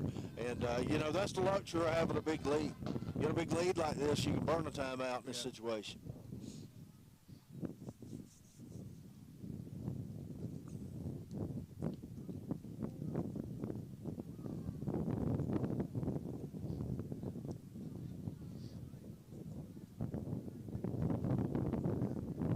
Ace set here underneath. Under center will be Jarrett. Ace set, 2 tight ends, 1 to each side.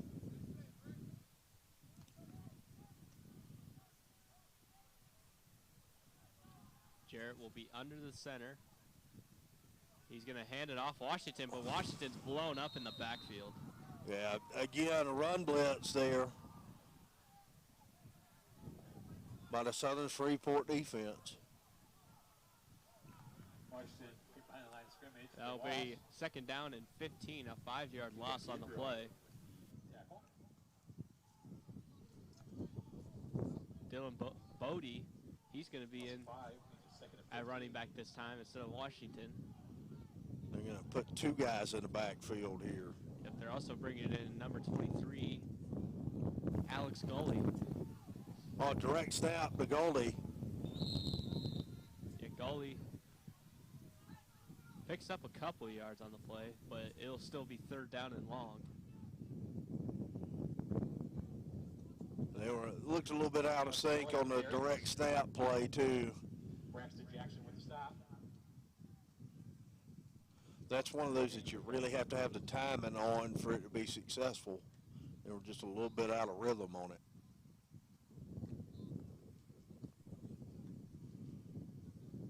Again, the 2 running back set in the backfield. Jarrett in the gun. He sends Bodie in motion. He's looking to throw. He's looking for the end zone, and the ball, and that is caught. That is caught. Let's wait for the signal here to see if he got in bounds.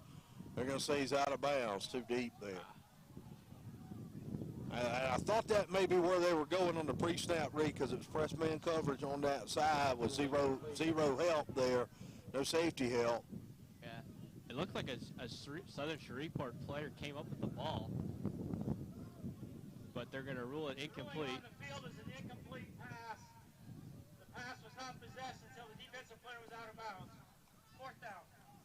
So it will be 4th down. And the Tritons, once again, they're going to go for it on 4th and 15. It looks like they're probably going to have to take a shot to the end zone. Yeah, because you could only pick up the first down by getting to the 1 anyway. Jarrett takes the snap. He's going to look deep. He's got him, man. That's a touchdown. Wow. Big time catch on the far end right there. Jace Levy with the catch. And that'll be another touchdown by the Tritons, 37-0. And what a throw and what an adjustment there by Levy. Well, I would say, a tremendous catch. That was a one that we've seen now. The receiving core, Washington and Levy, make tremendous adjustments on the ball, and they were able to do that there. Was Levy. Tremendous adjustment by him to haul it in. Swigman on for the extra point, and that is up and good. 38-0. 8:27 remaining in the game, and Iowa Central continuing its dominance throughout this game. Yeah, they've dominated this football game here. Couldn't script the opener any better than the way it went, and that was something, they tried on the 3rd down to go to that side against the press man, zero coverage on the back end right there, and they saw him line up in that again and said, okay, we're going to take a shot on it again. It almost worked on 3rd down, and it worked there on the 4th down touchdown catch. That's Byron Jarrett's second touchdown pass of the game, and Jace Levy, his first career touchdown catch for the Tritons.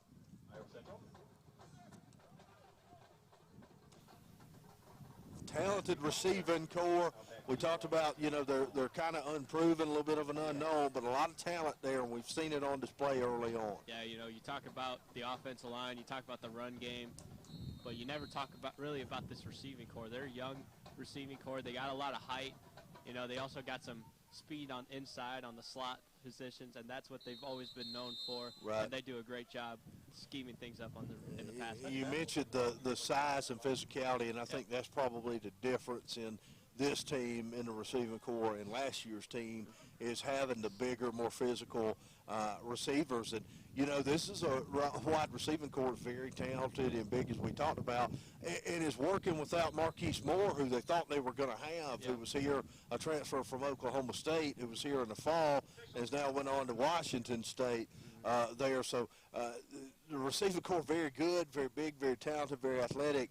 And you just think about if you would have Marquise Moore to add to that group, boy, that's a scary proposition.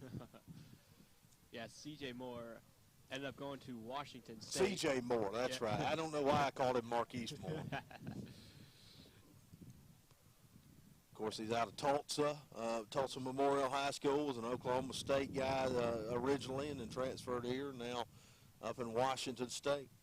Yeah, a lot of talent from last year's team. You got big names that went on to Power 5 programs. You got Lamont Bishop that went to Oklahoma State, and then you had Marquise Burks go to Auburn down there in the SEC. There's a lot of talent on that last year's team, and that pass was incomplete.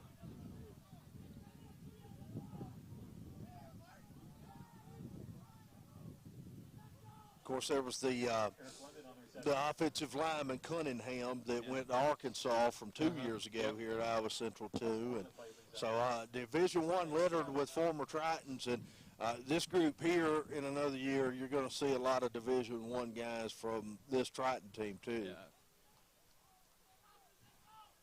You got guys like C.J. Christian, who probably will, Kingston McKinstry, who's committed to Jacob Bradford. Ooh, and another big hit. Is that Kingston McKinstry? No.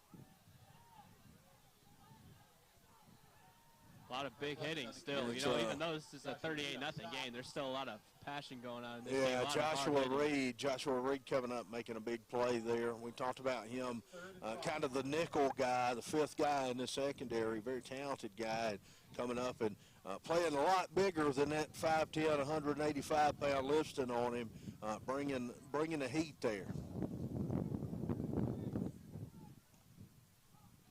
Tyler Green, he's going to throw over the middle, and that ball is almost intercepted. That was a big-time play over there. By Alcone. Broken up by Bilal Coney.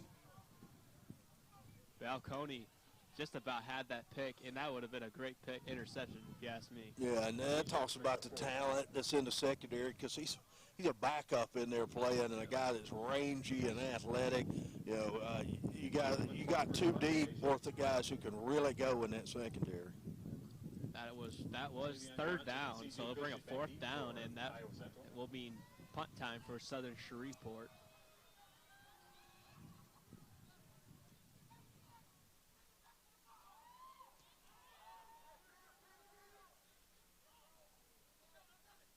And take the ball bounce to the 40-yard line, and Iowa Central will once again have the football up 38 to nothing. And it's been good field position almost all day for Iowa Central, and that's been a big key to their success. Whether it be turnovers or whether it be 3 and outs, you know, flipping the field and getting good field position for this offense to work with.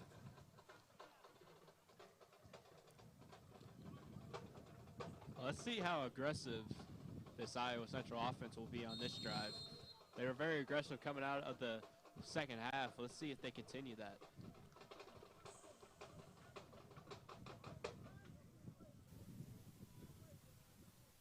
Jarrett will once again be in the gun.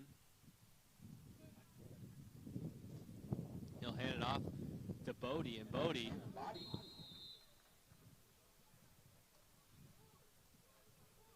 will get he'll get about 6-7 yards on the play. It'll be second down and 4.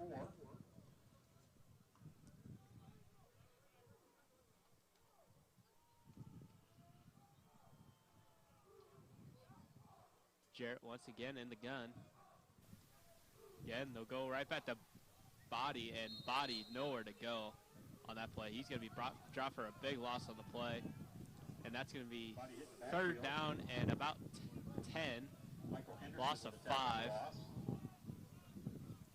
Give Southern Shreveport a lot of credit. They're still playing hard here, even though they're down 38-0.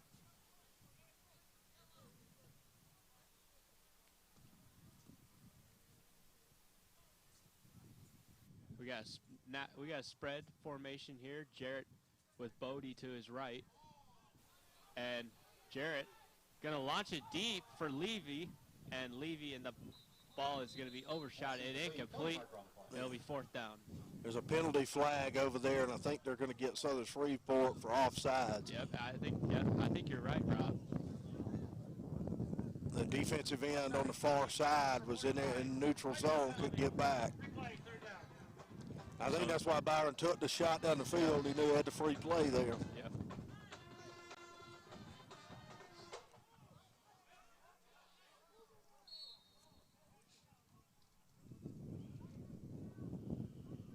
See if we see any of the second unit for the offensive line here in the second half.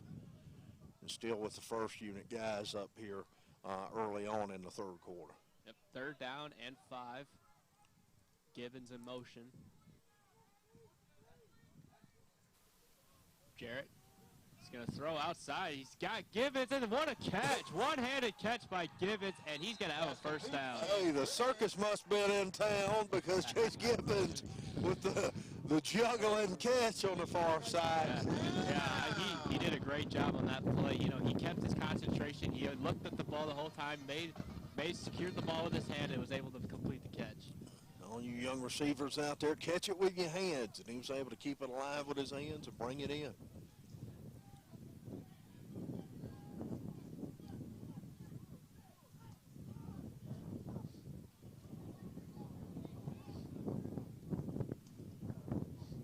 Let's see if they go to this near side here.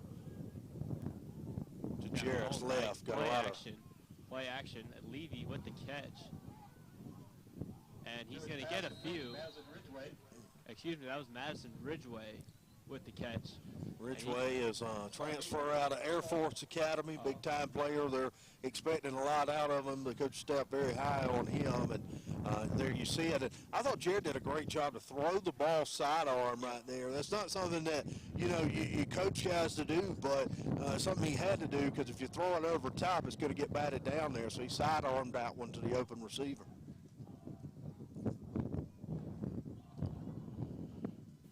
Yeah, Jarrett out of the gun. He hands it off to Bodie again. And Body on the carry. Body, he might be close to a first down. It's going to be 3rd down and 2. Yeah, just a couple of yards shy there. Again, they've got some isolation down here to Jarrett's left and our near side here, Clay, and we'll see if they continue that, see if they try to use that matchup for the Triton offense here. He's got Allendike in the backfield. Jarrett takes the snap, go up the middle to Body. Body, he's going to be close. Body on the carry. I think he's going to have it. It's going to depend on the spot. They're going to mark him short, Oh, about wow. a yard shy. Picked up by Kyrie Poole. And they're going to go for it. 4th and 1 Triton. I almost feel like they're going to sneak it right here with Jarrett. Yeah, you know, he's got a big frame, 6'2", 240. And they will, and he looks like he's got it. Jarrett on the quarterback sneak. Once again, moving the chains for Triton. First down. Good surge up front. Jared just put his head down, went behind the big offensive line. You got a guy who's 6'2", 6'3", 240, 245 like Jarrett. I mean, that's a well-designed play. It's pretty easy to go to that position when you're in 4th and inches for him. Jarrett in the gun. Play action. Gonna look deep. He goes out of the pocket. Still looking, and he's just gonna throw that one out of bounds. Yeah, nothing there for him. Smart play. Get rid of it. Don't take the sack. As they say, throw it away and go to the next play. Smart decision making. Because you're going to get in situations throughout the season where you're going to have those decisions, if you were to try to force something and make a mistake, are going to come back to hurt you. And Byron Jarrett able to make the right read there and go to the next play. 2nd down and 10. Got a bunch formation to the left. They got a man in motion. Looks to be a jet sweep, and it is. And able to get out of bounds. Didn't look to get too much. He might have gotten a few yards on the play. That was number 80, Annalik McKenzie. McKenzie. Short gain there. Shreveport did a good job. Funneled that one outside. Not a lot of running room. The thing about Shreveport is their defense is kind of built on speed and athletic ability. They're not as big as the Tritons up front, but they do run well. So you're going to have a hard time trying to stretch a play to the outside against them.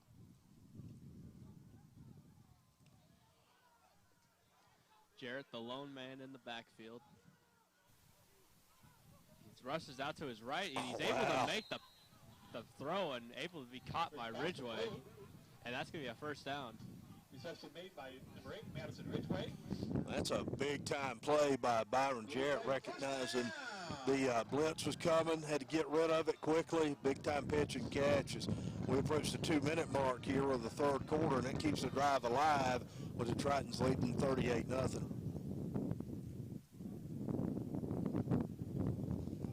I would just about venture to say that this is the last drive we're going to see Byron Jarrett for this game. Yeah, you got to get him rested up for the Iowa Western game next weekend. You got to have him at his full potential, especially when it's that big of a game. And that pass is batted down, and it was a late whistle, and it was incomplete. Jarrett's pass incomplete. Not down the line of scrimmage. They were able to get pressure up front there, brought a blitz, and were able to get through. And looks like Southern Shreveport is probably going to make a change at quarterback coming up. They've got their backup quarterback warming up here. So we'll probably see him on the next series for the Jag offense. Second down and 10 for Jarrett.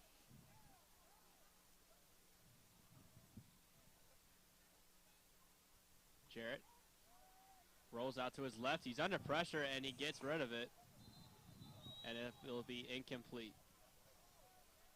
Incomplete pass by Jarrett. Incomplete pass. Available receiver in the area. Third down. Jarrett again, smart to get rid of it because he had nowhere to go with it. Ends up flipping it towards the direction of the receiver there.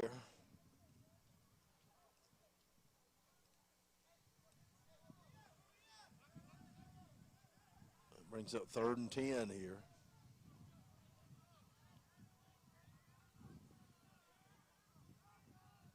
Third and 10. Givens in the tight end position, and Body, he got tripped up, and he's going to get a minimal gain. I'd say about 1 or 2 yards. Tripped up by Jaguar Kenny. They're going to leave the offense on the field and go for it again here on 4th down, something we've seen them do a couple of times here in the second half.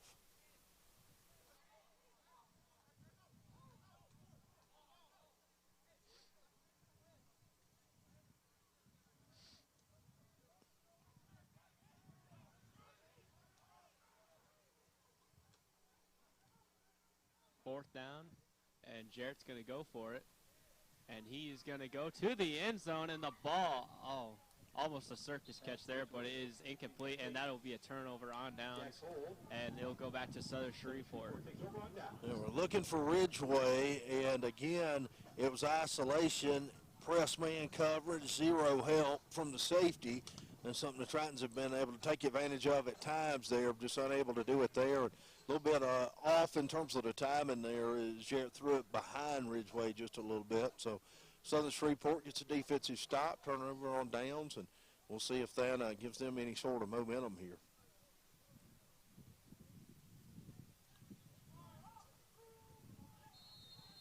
So we'll put in a new quarterback for the first time today.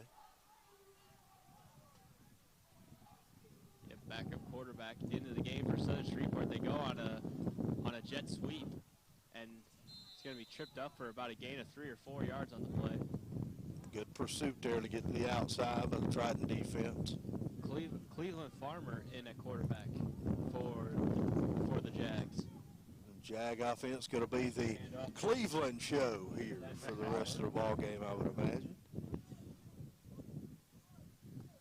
We're about to get to the end of the 3rd quarter as the clock winding down. Yeah, I imagine this will be the final play. I don't think they'll snap it.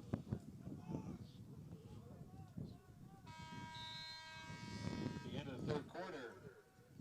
And we are 3 quarters into the game. The Tritons lead 38-0, and we got one more 5th quarter of football left here today in Dodger Stadium. 3 quarters in the books, and the Tritons have been dominant here. We talked about, what they've been able to do defensively, and again, pitching a shutout after 3 quarters is tremendous. They've been able to create turnovers throughout the game and able to score off those turnovers. You'd like to see maybe the offense be a little bit more productive in the 3rd quarter there. But anyway, they have played really well throughout the 3 quarters, and 1 quarter away from putting the opener in the books here and moving to 1-0 on the season.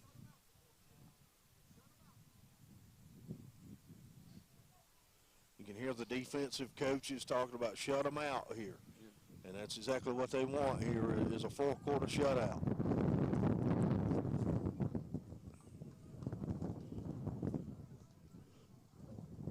Farmer now in quarterback for the Jags.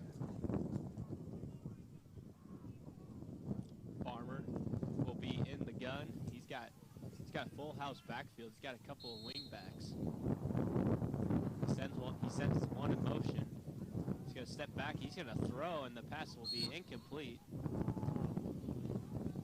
We got 2nd unit defense in here for the Tritons. Follow the intended receiver.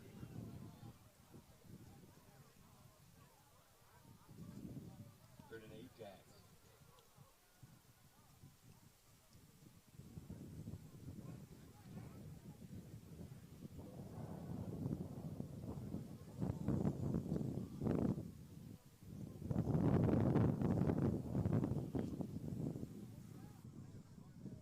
It's a matter of pride here for Southern Shreveport to try to get on the board here in this fourth quarter.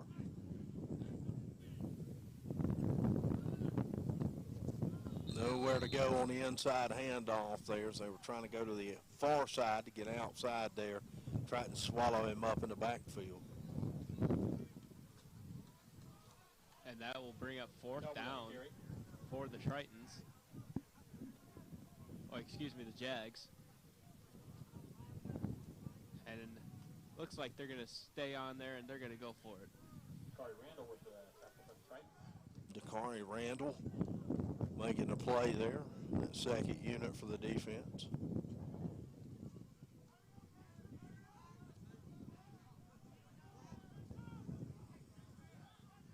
Farmer takes the snap. He's got a man wide open over the middle, and that's going to be a first down for the Jags.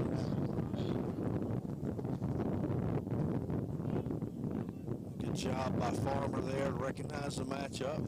See the open man, delivered a strike to him. Reception. Jag offense has had just a few first downs here in the ball game. That one a big one on fourth down on the conversion. Farmer again in the gun. He's going to step back. He's going to throw again. He's under pressure. He has to get out. He's able to throw it out, and the ball is loose. And they're going to roll it incomplete. Ruling on the field, incomplete pass. Yeah, they're going to say he tried to shovel pass it forward.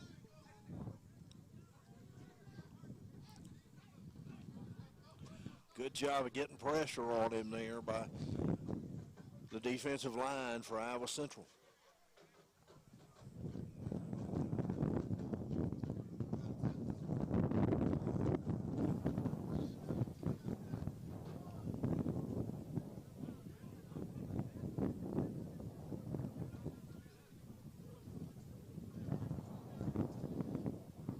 Second and 10 for the Jags. He's going to send some pressure and be brought down for a gain of a few. Noah Epley with the tackle. Epley.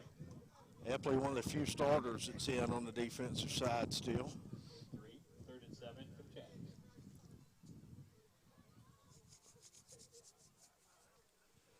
Big third down upcoming. See if the Triton defense can get off the field here. There's a lot of guys from the second unit here that are trying to prove that they deserve some more playing time here.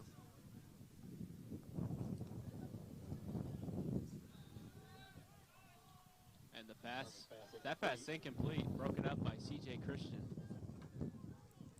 Good job by C.J. Christian there.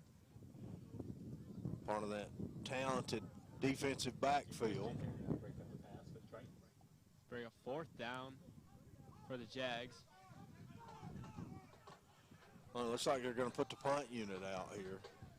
So I'm a little bit surprised by. Yeah, I'm surprised too. I mean, they went for it on the first fourth down. Now they're going to go for it. Yeah, Cleveland Farmer is their punter. Oh. So we could see a sneak here or a fake. Yeah, that is something to keep an eye on. You know, keep an eye on for the fake. And the ball is fumbled and recovered by the Tritons. Recovered by the Tritons.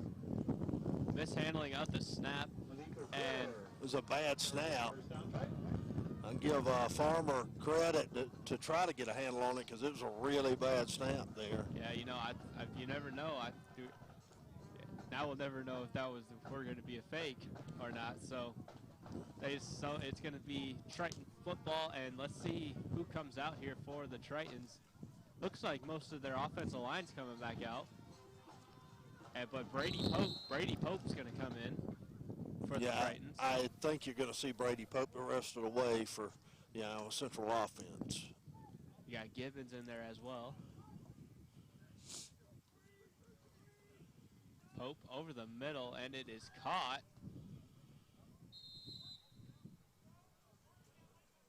He's got a pretty good rhythm here throwing the football. Yep, There's Brady Pope. Number 12, Jalen Harris with the catch. Jalen Harris, a good-looking receiver, tall, could run.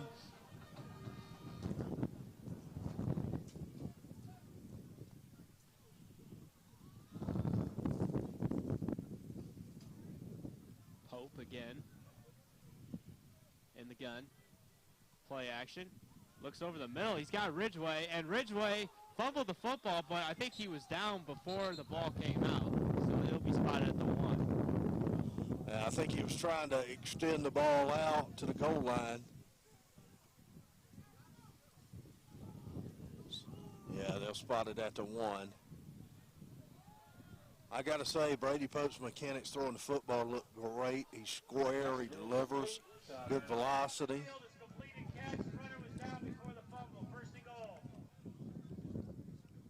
Triton offense going to look to punch it in. Looks like they're going to do that right here, right now, and body is in. Touchdown, Tritons. And Tritons continue to pile it on as they now have a 44-0 lead.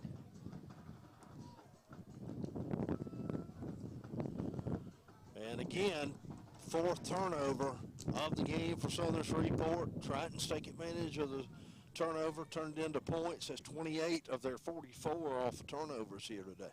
Yeah, but that's going to be something huge for Iowa Central going forward, is taking advantage of those turnovers and getting points off of them. Swigman's extra point is up, and it is good. 45-0 in favor of the Tritons. And again, I'm very impressed with both quarterbacks here today. Brady Pope, the mechanics he has and the way he delivers the football, I think is very impressive. Very polished guy at the quarterback position. Madison Ridgway looking the part as a D1 transfer guy they're very high on. And, you know, Ridgway was an Air Force transfer, came in from the Air Force Academy. And you almost wonder how a talented receiver like that kind of why. I guess with Air Force it's a little bit more about the options. Yeah, and it's more about, you know, the commitment to the Air Force thing, but they don't throw the ball a whole lot, so you kind of wonder why a talented receiver would kind of want to go there in terms of football. So Madison Ridgway getting the opportunity to catch the football in the passing game here from Brady Pope.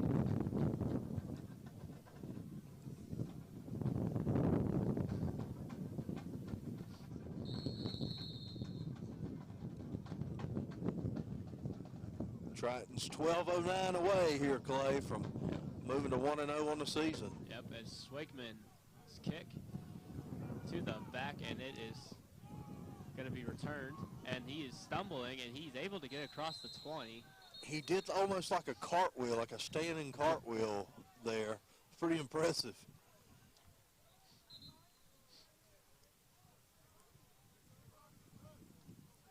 If football doesn't work out, he can, you know, he can go and be a professional backup dancer with a move like that. 12:04 remaining, 45-0 Tritons. As we'll see that defense from Iowa Central once again. Maybe some new faces this time around. Foul, blindside block, receiving team number 46. That penalty force half the distance, 1st and 10. A blindside block on the Jags.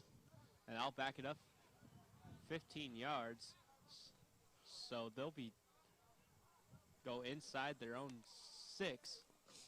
It's an interesting personnel grouping for the Triton defense. You've got the starting defensive linemen, Gray, Waugh, and Johnson on the field, and then you've got the back 7 as guys who are from the 2nd unit.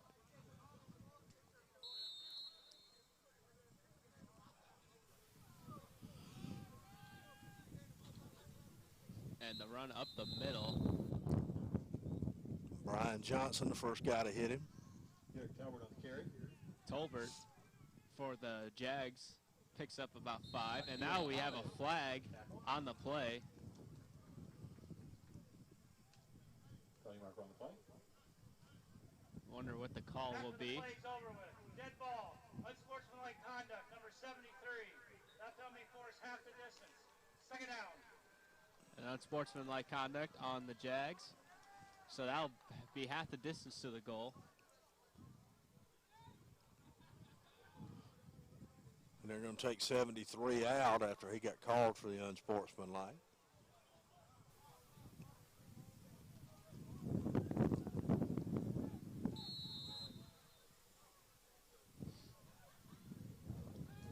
Farmer looking to throw. thrown. That ball's going to be intercepted. Number 32. Number 32, Deshaun Hall. And that was easy, if you ask me. Well, it was. He had it red all the way, and on top of that, throwing against the wind a little bit too. And Deshaun Hall able to make a big play there. Zone coverage, he sat on that slant route, and he was able to find it. And again, you know, throwing against the wind, when you're down 45-0, you've got to throw the football. Throwing against this kind of wind, you know, that's about 25, 30 miles per hour, it's hard to get the football there. Yep. Brady Pope back into the game for the Tritons.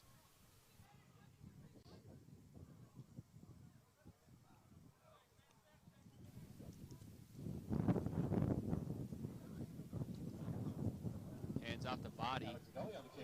Excuse me, Alex Gully. And he's going to pick up about a yard. He might not have gotten that.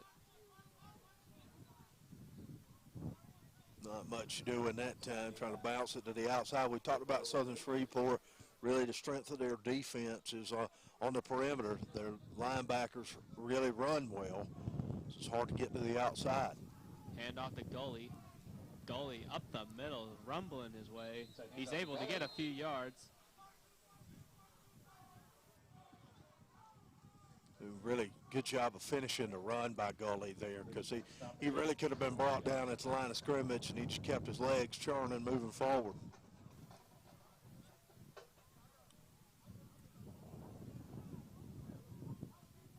Pope over the middle, caught, touchdown, Madison Ridgeway. Touchdown. And once again, another touchdown, and now they're just keeping on pouring it on. It is now 51-0 in favor of the Tritons.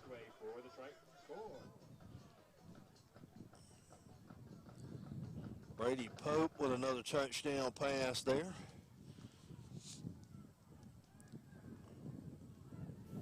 Pope's second touchdown toss of the game. Madison Ridgeway's second touchdown catch.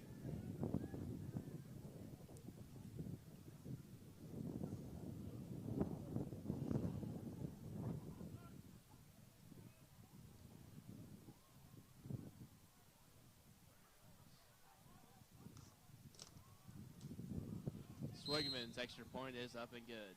52-0. Still 10:46 left in the game. 35 points off turnovers now. They just keep adding up, don't they? They do.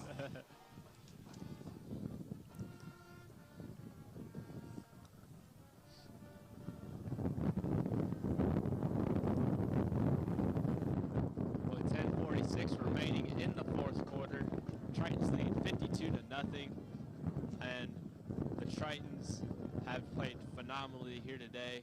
You know, anytime you put up 50 points in a game, and you know you held the other opposing team to 0 points, you know that's a win, and that's a great sign going forward for this team. Yeah, it's a dominating performance, and turnover margin a big part of it. Tritons have turned it over just once. Southern Shreveport has turned it over 5 times. Anytime you're +4 in the turnover margin, you're going to win about 95% of the time. Yeah.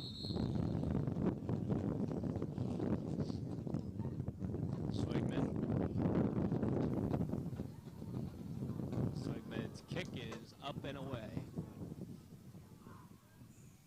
And the thing is bobbled. The ball's on the ground.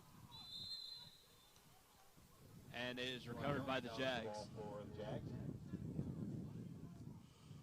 Wheels have kind of come off the bus a little bit for Southern Shreveport here in terms of their turnovers. They were fortunate to get that one back. Southern Shreveport.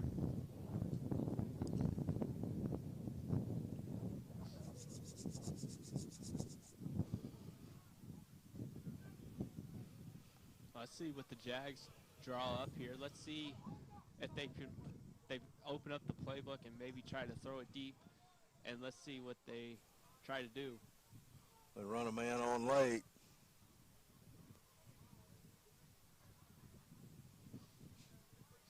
.45 left in the game.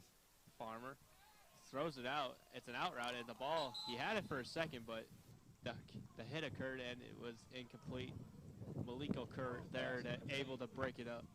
Malik Okor, we talk about him, being a Western Kentucky transfer, Division I guy, very versatile athlete, a guy that can rush the passer, a guy that also can cover in the flat in the passing game, and you saw his ability to do that on that play. Yep, timeout going to be taken by Southern Shreveport. Southern Shreveport. First time out of the half. Southern Shreveport here, they're down, but their coaching staff still coaching here, trying to work on some things, knowing that there's a lot of football left to be played this season, and they're trying to work towards, a goal of getting better every week. Iowa Western at a noon kickoff. Yeah, as a coach, you always got to be the first believer in your team. Even when times are tough, you have to go in there. You have to tell them, keep playing. You have to be the first believer always on that team. Yeah, that's a good point. And, you're always working toward the future in the game. When either side that you're on, if you're a team that has a big lead or you're down a lot, that's when you start working on what's going to go on in the future, because this game is out of reach and you can't win it, but you can work on some things to put yourself in position to win games in the future.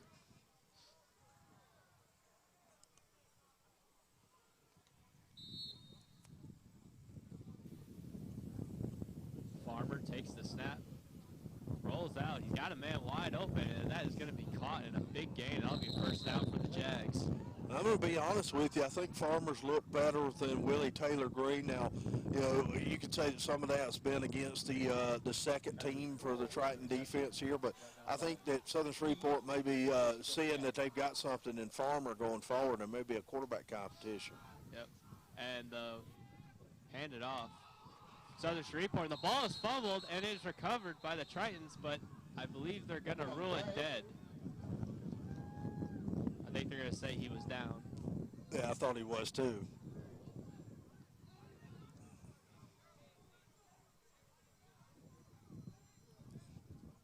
They're going to discuss it.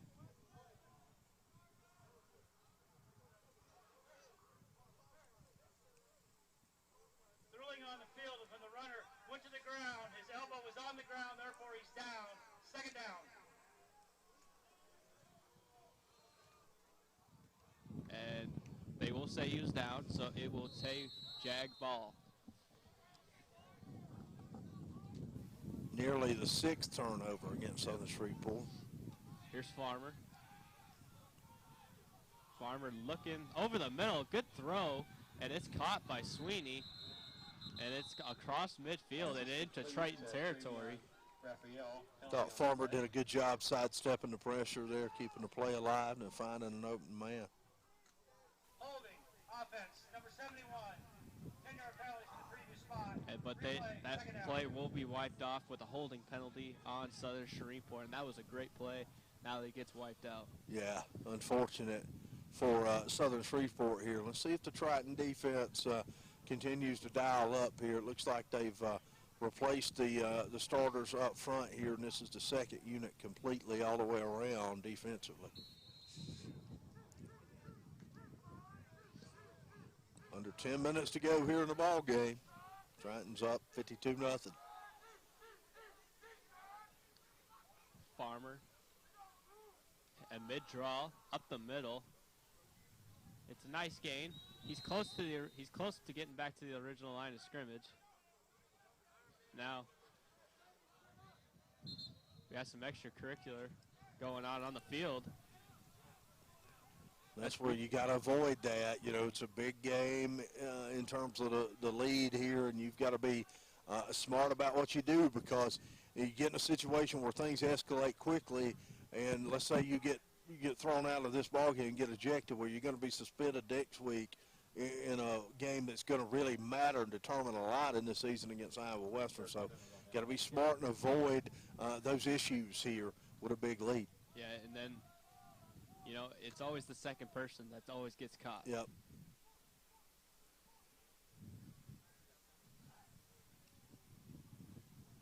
Farmer under pressure, and he's going to be sacked.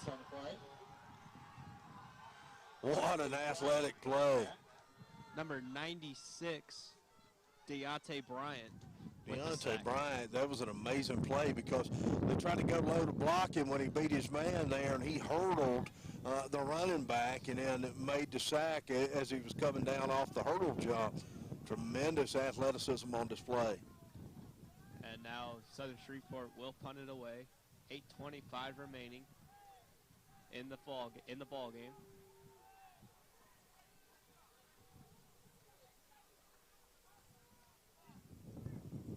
Barber in punt formation.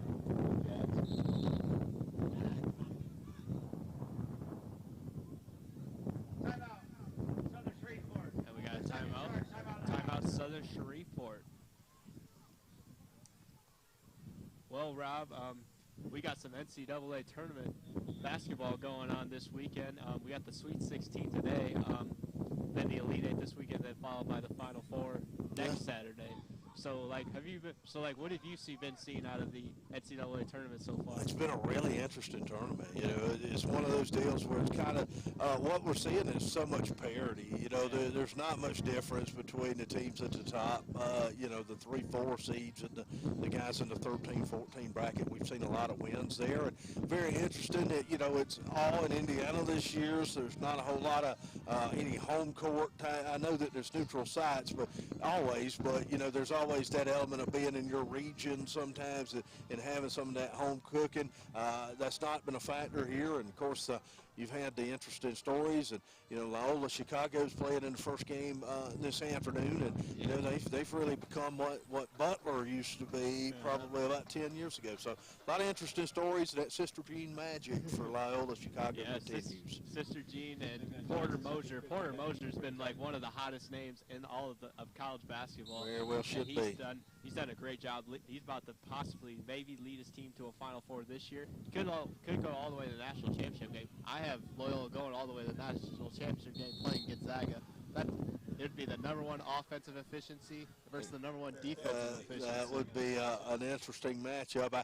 I tend to think it's the Zags and everybody else this year, the way it looks. But, you know, Porter Moser and Loyola Chicago have been tremendous. And they take on Oregon State as a tremendous story. And Wayne Tinkle, who's, you know, a coach that really, that name is kind of been quiet, and a lot of folks hadn't heard that name till now. And they've been hot, man. They got hot at the end of the regular season, won the Pac-12 Conference Championship, and now here they are in the Sweet 16. Yeah, the Pac-12's really been the biggest story of the whole tournament. 4 teams in the Sweet 16, and nobody saw that coming. Everybody underestimated the Pac-12 all season long, and now they got 4 teams in the Sweet 16. Bill Walton had all 4 of those teams in his Final Four, so his bracket's probably one of the best in the country. Bill Walton has all kinds of stuff going on. Like, the guy's like amazing. Like, he probably had like 5 teams in the Final Four. Like, he does have 5 teams in the Final Four. He does, bro. Like, that's Bill Walton. Oh, man, yeah. But, what a storyteller, man. Yeah. I love that guy. Yeah, and it's what a difference a couple of years have made. You know, we had obviously the cancellation of the NCAA tournament in 2020. But in 2019, they had the highest seed margin, as a great play is made there by the Tritons by number 82. So Jordan come? Yeah, by Mark Masters. Mark Masters, a freshman out of Minnesota. Yeah, and then this year, 2019 was the highest average seeded teams in the field to throw the Sweet 16 at about 3.8. This year in 2021, it's about a 7.8. It's a very big difference. They went from the highest to the lowest in a matter of 2 seasons. So what a difference a tournament can make. Yeah, for sure. It's been interesting. That was a heck of a play there by Brady Pope to find Masters on that big gain. Sets the Triton offense up in scoring position again.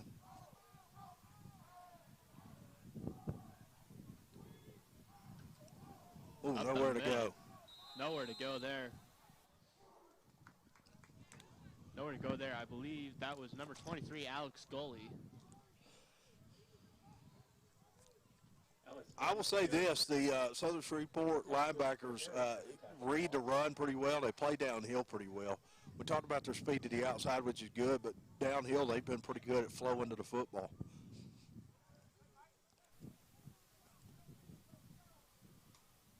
Again, it's Gully again up the middle. He gets back to the original line of scrimmage, so it'll be about 3rd down. He's actually going to be a couple yards shy of the line of scrimmage. So 3rd down and 12, 6:17 remaining. Triton offense trying to salt this one away here. Of course, next week, high noon, big-time showdown, Iowa Central, Iowa Western. Yep, that will be Reavers coming in. That will probably be the biggest game of the weekend. That will be game of the week. Everybody in the JUCO world is going to have their eyes here at Dodger Stadium watching that game. And hopefully everybody will tune in right here on the Triton Nation Network to get all the coverage for it. For sure, for sure. And, of course, that's, you know, it's a noon kickoff, so it's one of those high noon showdown kind of games that's going to be really interesting here. And that one, the winner of that one is going to be set up in a good position, not only in the ICAC, but also nationally in the top 10. Yeah, that winner of that game could easily, at the beginning of the year, could have their name being thrown around for that national championship game. And, you know, Iowa Central could take a possibly big jump. And then that won't be the end of this rivalry. You know, they're going to meet again in Council Bluffs. So, you know, even if you lose that first game, you still get a chance to see them again and get a win late in the season. Yeah, as we mentioned earlier, you know, 8-game season. Tritons are playing Iowa Western twice, playing Ellsworth twice as the ICAC opponents there. So it's an interesting kind of dynamic with the scheduling. We're unable to schedule any Jayhawk conference opponents like last year. If you looked at 12 games last year, I think 8 of them were Jayhawk opponents. Yep, all ranked. Yeah, and they were all ranked too. Really good. And so unable to do that this year. So makes that an interesting dynamic as the Tritons will take on ICAC rivals Iowa Western and Ellsworth twice. Farmer, he's going to be under center. He's going to go play action. He's looking for a man, and it is caught. Sweeney. I like Farmer as a quarterback for them. I think he's got something for them. I think they found something in Cleveland Farmer. Yeah, he's done a really good job. You know, he's been staying patient in the pocket. I feel also that Iowa Central has also not as blitzed as much. They're not putting as much pressure on him as they did with the Tyler Green. So that could also make a big difference. But I also like what I've seen from Farmer as well.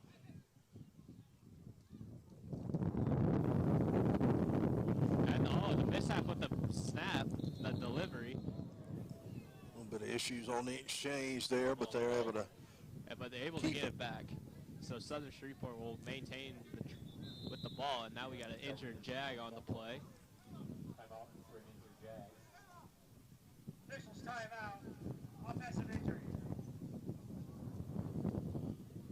And you got to feel like in this kind of weather, too, that this isn't very conducive for Southern Shreveport. You know, they're mostly Louisiana and Texas guys and that kind of thing. And having lived down there in that area for quite some time myself, you know, this is almost wintertime type of atmosphere in terms of what we got with the wind and cold here today.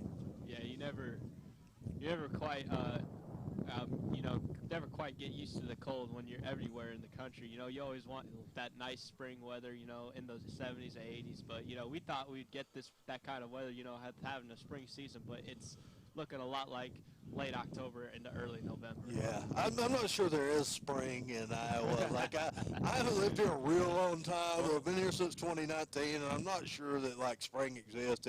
It's kind of like it's winter and then it's summer. And you do have fall, but I don't know that you have spring here. Yeah, one day it'll be 80 degrees. The next day it'll be about 50. It's an interesting dynamic, and of course the entire country just about went through the polar vortex type deal, you know, in early February, and I questioned every day during that stretch what I was doing up here and why I wasn't going back south. But yeah, nonetheless, you know, Triton's been impressive here today, 52-0. You know, you couldn't script an opener any better, and you know, it's really an opportunity to tune things up, tighten things up, get ready for ICAC conference play. We mentioned going to play Iowa Western twice, going to play Ellsworth twice. Snow is coming here later on in the season. Grandview will bring their JV in a few weeks here, 2 weeks from today, and Rusty McNeil right in front of us almost takes a spill after taking the bump here on the canopy. If you fall, Rusty, I'm going to laugh.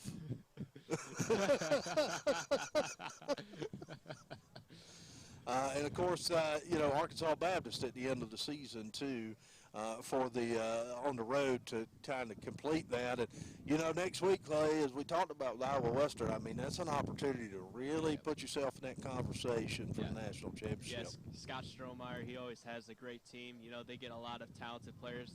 Iowa Central and Iowa Western, they always go at it for the in-state kids, and they always look for those borderline kids. They recruit a lot of the same kids. It's always a recruiting battle with them. And then Scott Strohmeyer, led Iowa Western to a national championship, and he's looking to do that again. And also Iowa Western's got some revenge on their minds especially after Iowa Central got the upset win here at home at Dodger Stadium. They're not going to want to look to repeat that this next Saturday. And man, that was a high drama affair last week, and so given all those factors, man, it's going to be exciting next week. It'll be a big game right here in Dodger Stadium, high noon on Saturday. Oh yeah.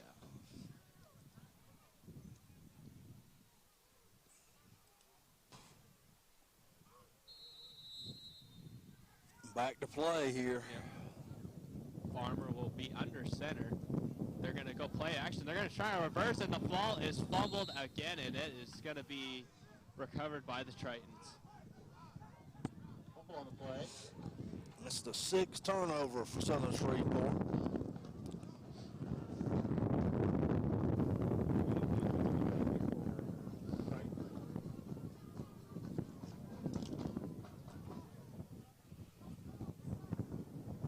Of course, you knew Southern Shreveport kind of had their work cut out for them against the number 6 team in the country at Iowa Central, on the road.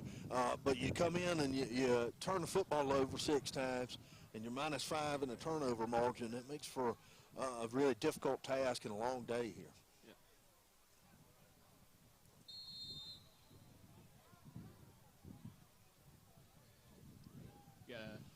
Got a new quarterback now in for the Tritons. We're seeing a lot more reserves now in for the game.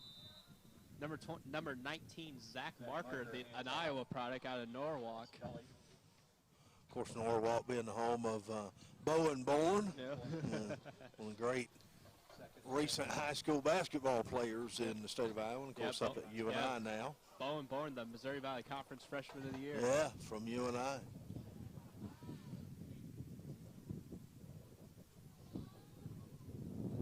Handoff up the middle. You mentioned a lot of reserves in the game, an opportunity to get guys in the game and get a look at guys early on in the season. That's a luxury for Coach Montalto and his staff here. Yep, Jace Weidman with the run up the middle. He gets about a few yards on the carry. Bring up 3rd down and about 5.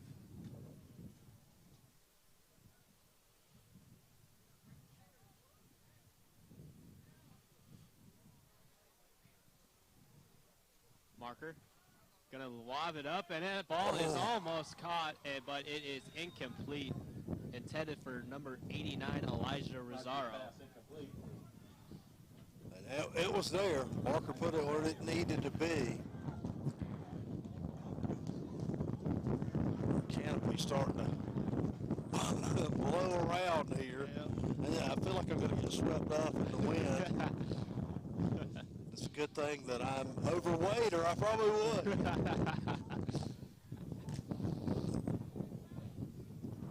Marker gives it off. Inside handoff to Isaac Kachoda. Number 28, Kachoda. Evan Scott stopped on the change for Triton. 1st down. And that will be enough for the 1st down for the Tritons. Clock churning the 3-minute mark here. 52-0. Tritons have dominated. Yep, 3 minutes to go. Marker. Good job of handling that snap, though. Yep, great job. Yeah, he looked like he lost it for a second, able to corral it, able to make something out of it. He's going to get about 5 yards on the play. Stop made by number 16. That's Mark Dunkley.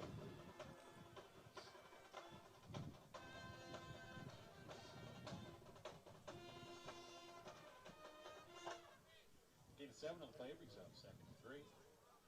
Here's Marker in the gun. He's got 2 running backs. He's going to hand it off, and he's got nowhere to go. He's Wiedemann on the carry.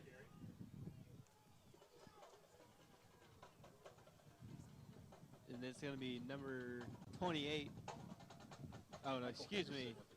Jace Weidman, number 40. 3rd and 5. Seen several running backs here in the ball game. I think that's the 5th running back we've seen for the Tritons. Yeah, we got to dig deep into our roster today, Rob. Yeah. I think they said if they score again, they're going to put you in at the end of the game, I think. Again, Weidman. Weidman, he's got nowhere to go that time. Got body slammed on that one.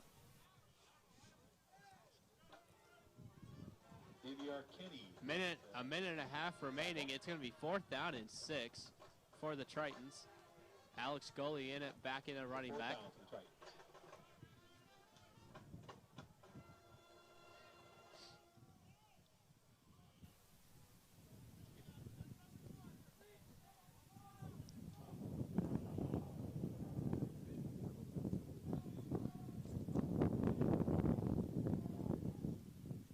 Marker looked inside, and that's going to be overthrown. It's headed for Cale Weidman. And that'll be a turnover on downs. Yep. Turnover on downs. It'll go back to the Jags with 1 minute and 2 seconds to go. And I think it's safe to say that the Tritons here are going to move to 1-0 and their first victory of the season heading into the Iowa Western game next Saturday. Yeah, I think that's a pretty safe bet there. Iowa Central has been certainly dominant here in this football game. Defense is just now a minute away from throwing the shutout here in the opener, and you really couldn't script it any better if you're Iowa Central. You Coach Jesse Montalto and company.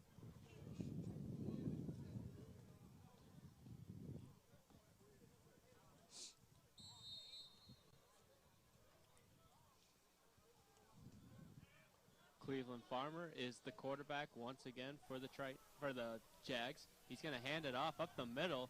It's a good hole. That's a good run there, and he's going to pick up a first down. 54 seconds remaining. That'll be a first down for the Jags. Number 5, Tolbert. Deion Coleman with the tackle for the Tritons. Again, they'll hand it off to Talbert again, and he's going to pick up about 5 that time. While the clock is moving, 40 seconds remaining. Brian Ferrier with the tackle for Iowa Central. Brian Ferrier, another tackle. He's had a tremendous game for the Triton defense. Talbert again. This time he's got the first down and more. Derek Talbert on the carry. Talbert's had flashes here. You know, he kind of had a little injury early in the game, and he suffered and stayed out of the game for a little bit early. But he's been a bright spot. Cleveland Farmer, I think, has been a little bit of a bright spot for them, too. So there's a couple of things for them to build on going forward. And a bad snap over the head, but Farmer able to control it, and he's got nowhere to go. And Farmer on the quarterback keeper. Farmer brought down, and I believe that should be the last play of the game. Less than 10 seconds left in the game. I think this one is over, and the Tritons are gonna win this game, and the final score 52-0 as the Tritons take home their first win and go 1-0 on the season. Yep, dominant performance for Iowa Central. Couldn't ask for a better way to. Oh, they took a timeout with 2 seconds left. This is their 3rd final timeout. Well, I guess they're going to try to one last play to try to score and get on the board here. Yeah, I think. Yeah, honestly, if I were the coach of Southern Shreveport, I'd just be like, game over. 2 seconds. I think if I was the refs, I wouldn't acknowledge same thing. Request for the timeout. Yeah, I just. They're going to try to score here. I mean, you know, for them to come all the way up here from Shreveport, Louisiana, and they want to come home with something to build on. They don't want to get shut out. Like I get all that, but I think if I'm the referee, that request falls on faint ears, and we go home here.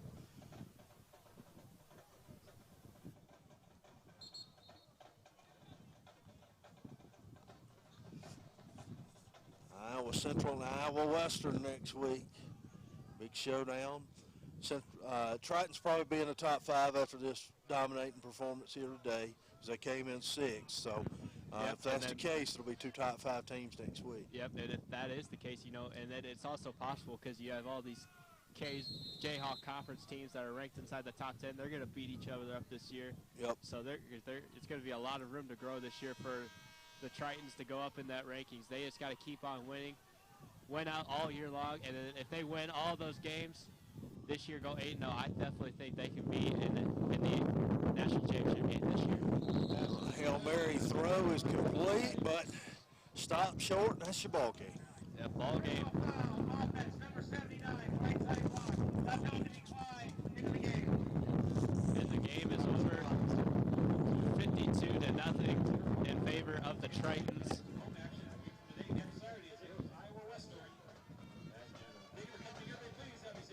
And 52-0, a complete dominant performance today by the Tritons for today. You know, Byron Jarrett, Jaden Washington, the offense was terrific. The defense pitched a shutout. That was a complete other dominant performance today by the Tritons. Rob, what did you see today? Hey, you know, I saw defensively they were getting after it. You know, defensive line we knew coming in, kind of they were the veteran guys. They played really well. I thought the front 7 was good.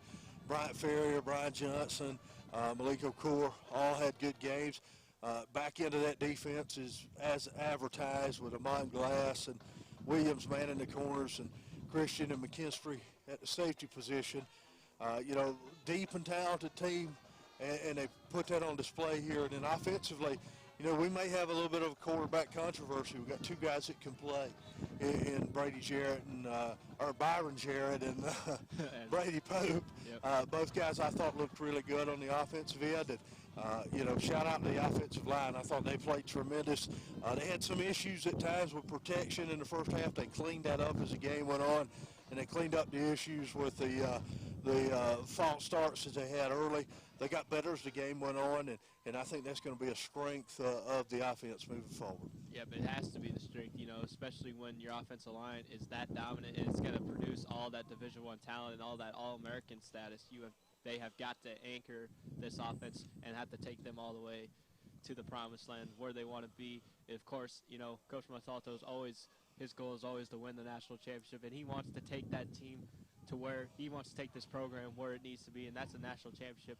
He's done a great job in his 3 years. You know, first year got to the Graphic Edge Bowl the first year, and then, you know, next year conference champs, yep. Coach of the year, and Coach of the Year in the conference, and another Graphic Edge Bowl win. And this year he's looking to take the next step to go into the national championship game. Yeah, he's building along the way. You know, first ICAC championship program history was last year, trying to build on that. You know, this is a team that has the pieces, I think. Long way to go in the journey, yep. But right here today, that first step of the journey, so far so good. Couldn't ask for a way to script the opener any better. And you come out here and you do what you were expected to do, and that's take care of business and dominate on your home field, and that's what the Tritons were doing today and able to do. Yeah, and once again, a dominant performance today by the Iowa Central Tritons. Your final score here today, the Tritons 52, the Southern Shreveport Jags 0. We will see you next Saturday here at high noon here at Dodger Stadium for the showdown between the Iowa Western Reavers and the Iowa Central Tritons. And for the meantime, for Rob Jones, I've been Clay Lenz. We'll see you next time here on the Triton Nation Network.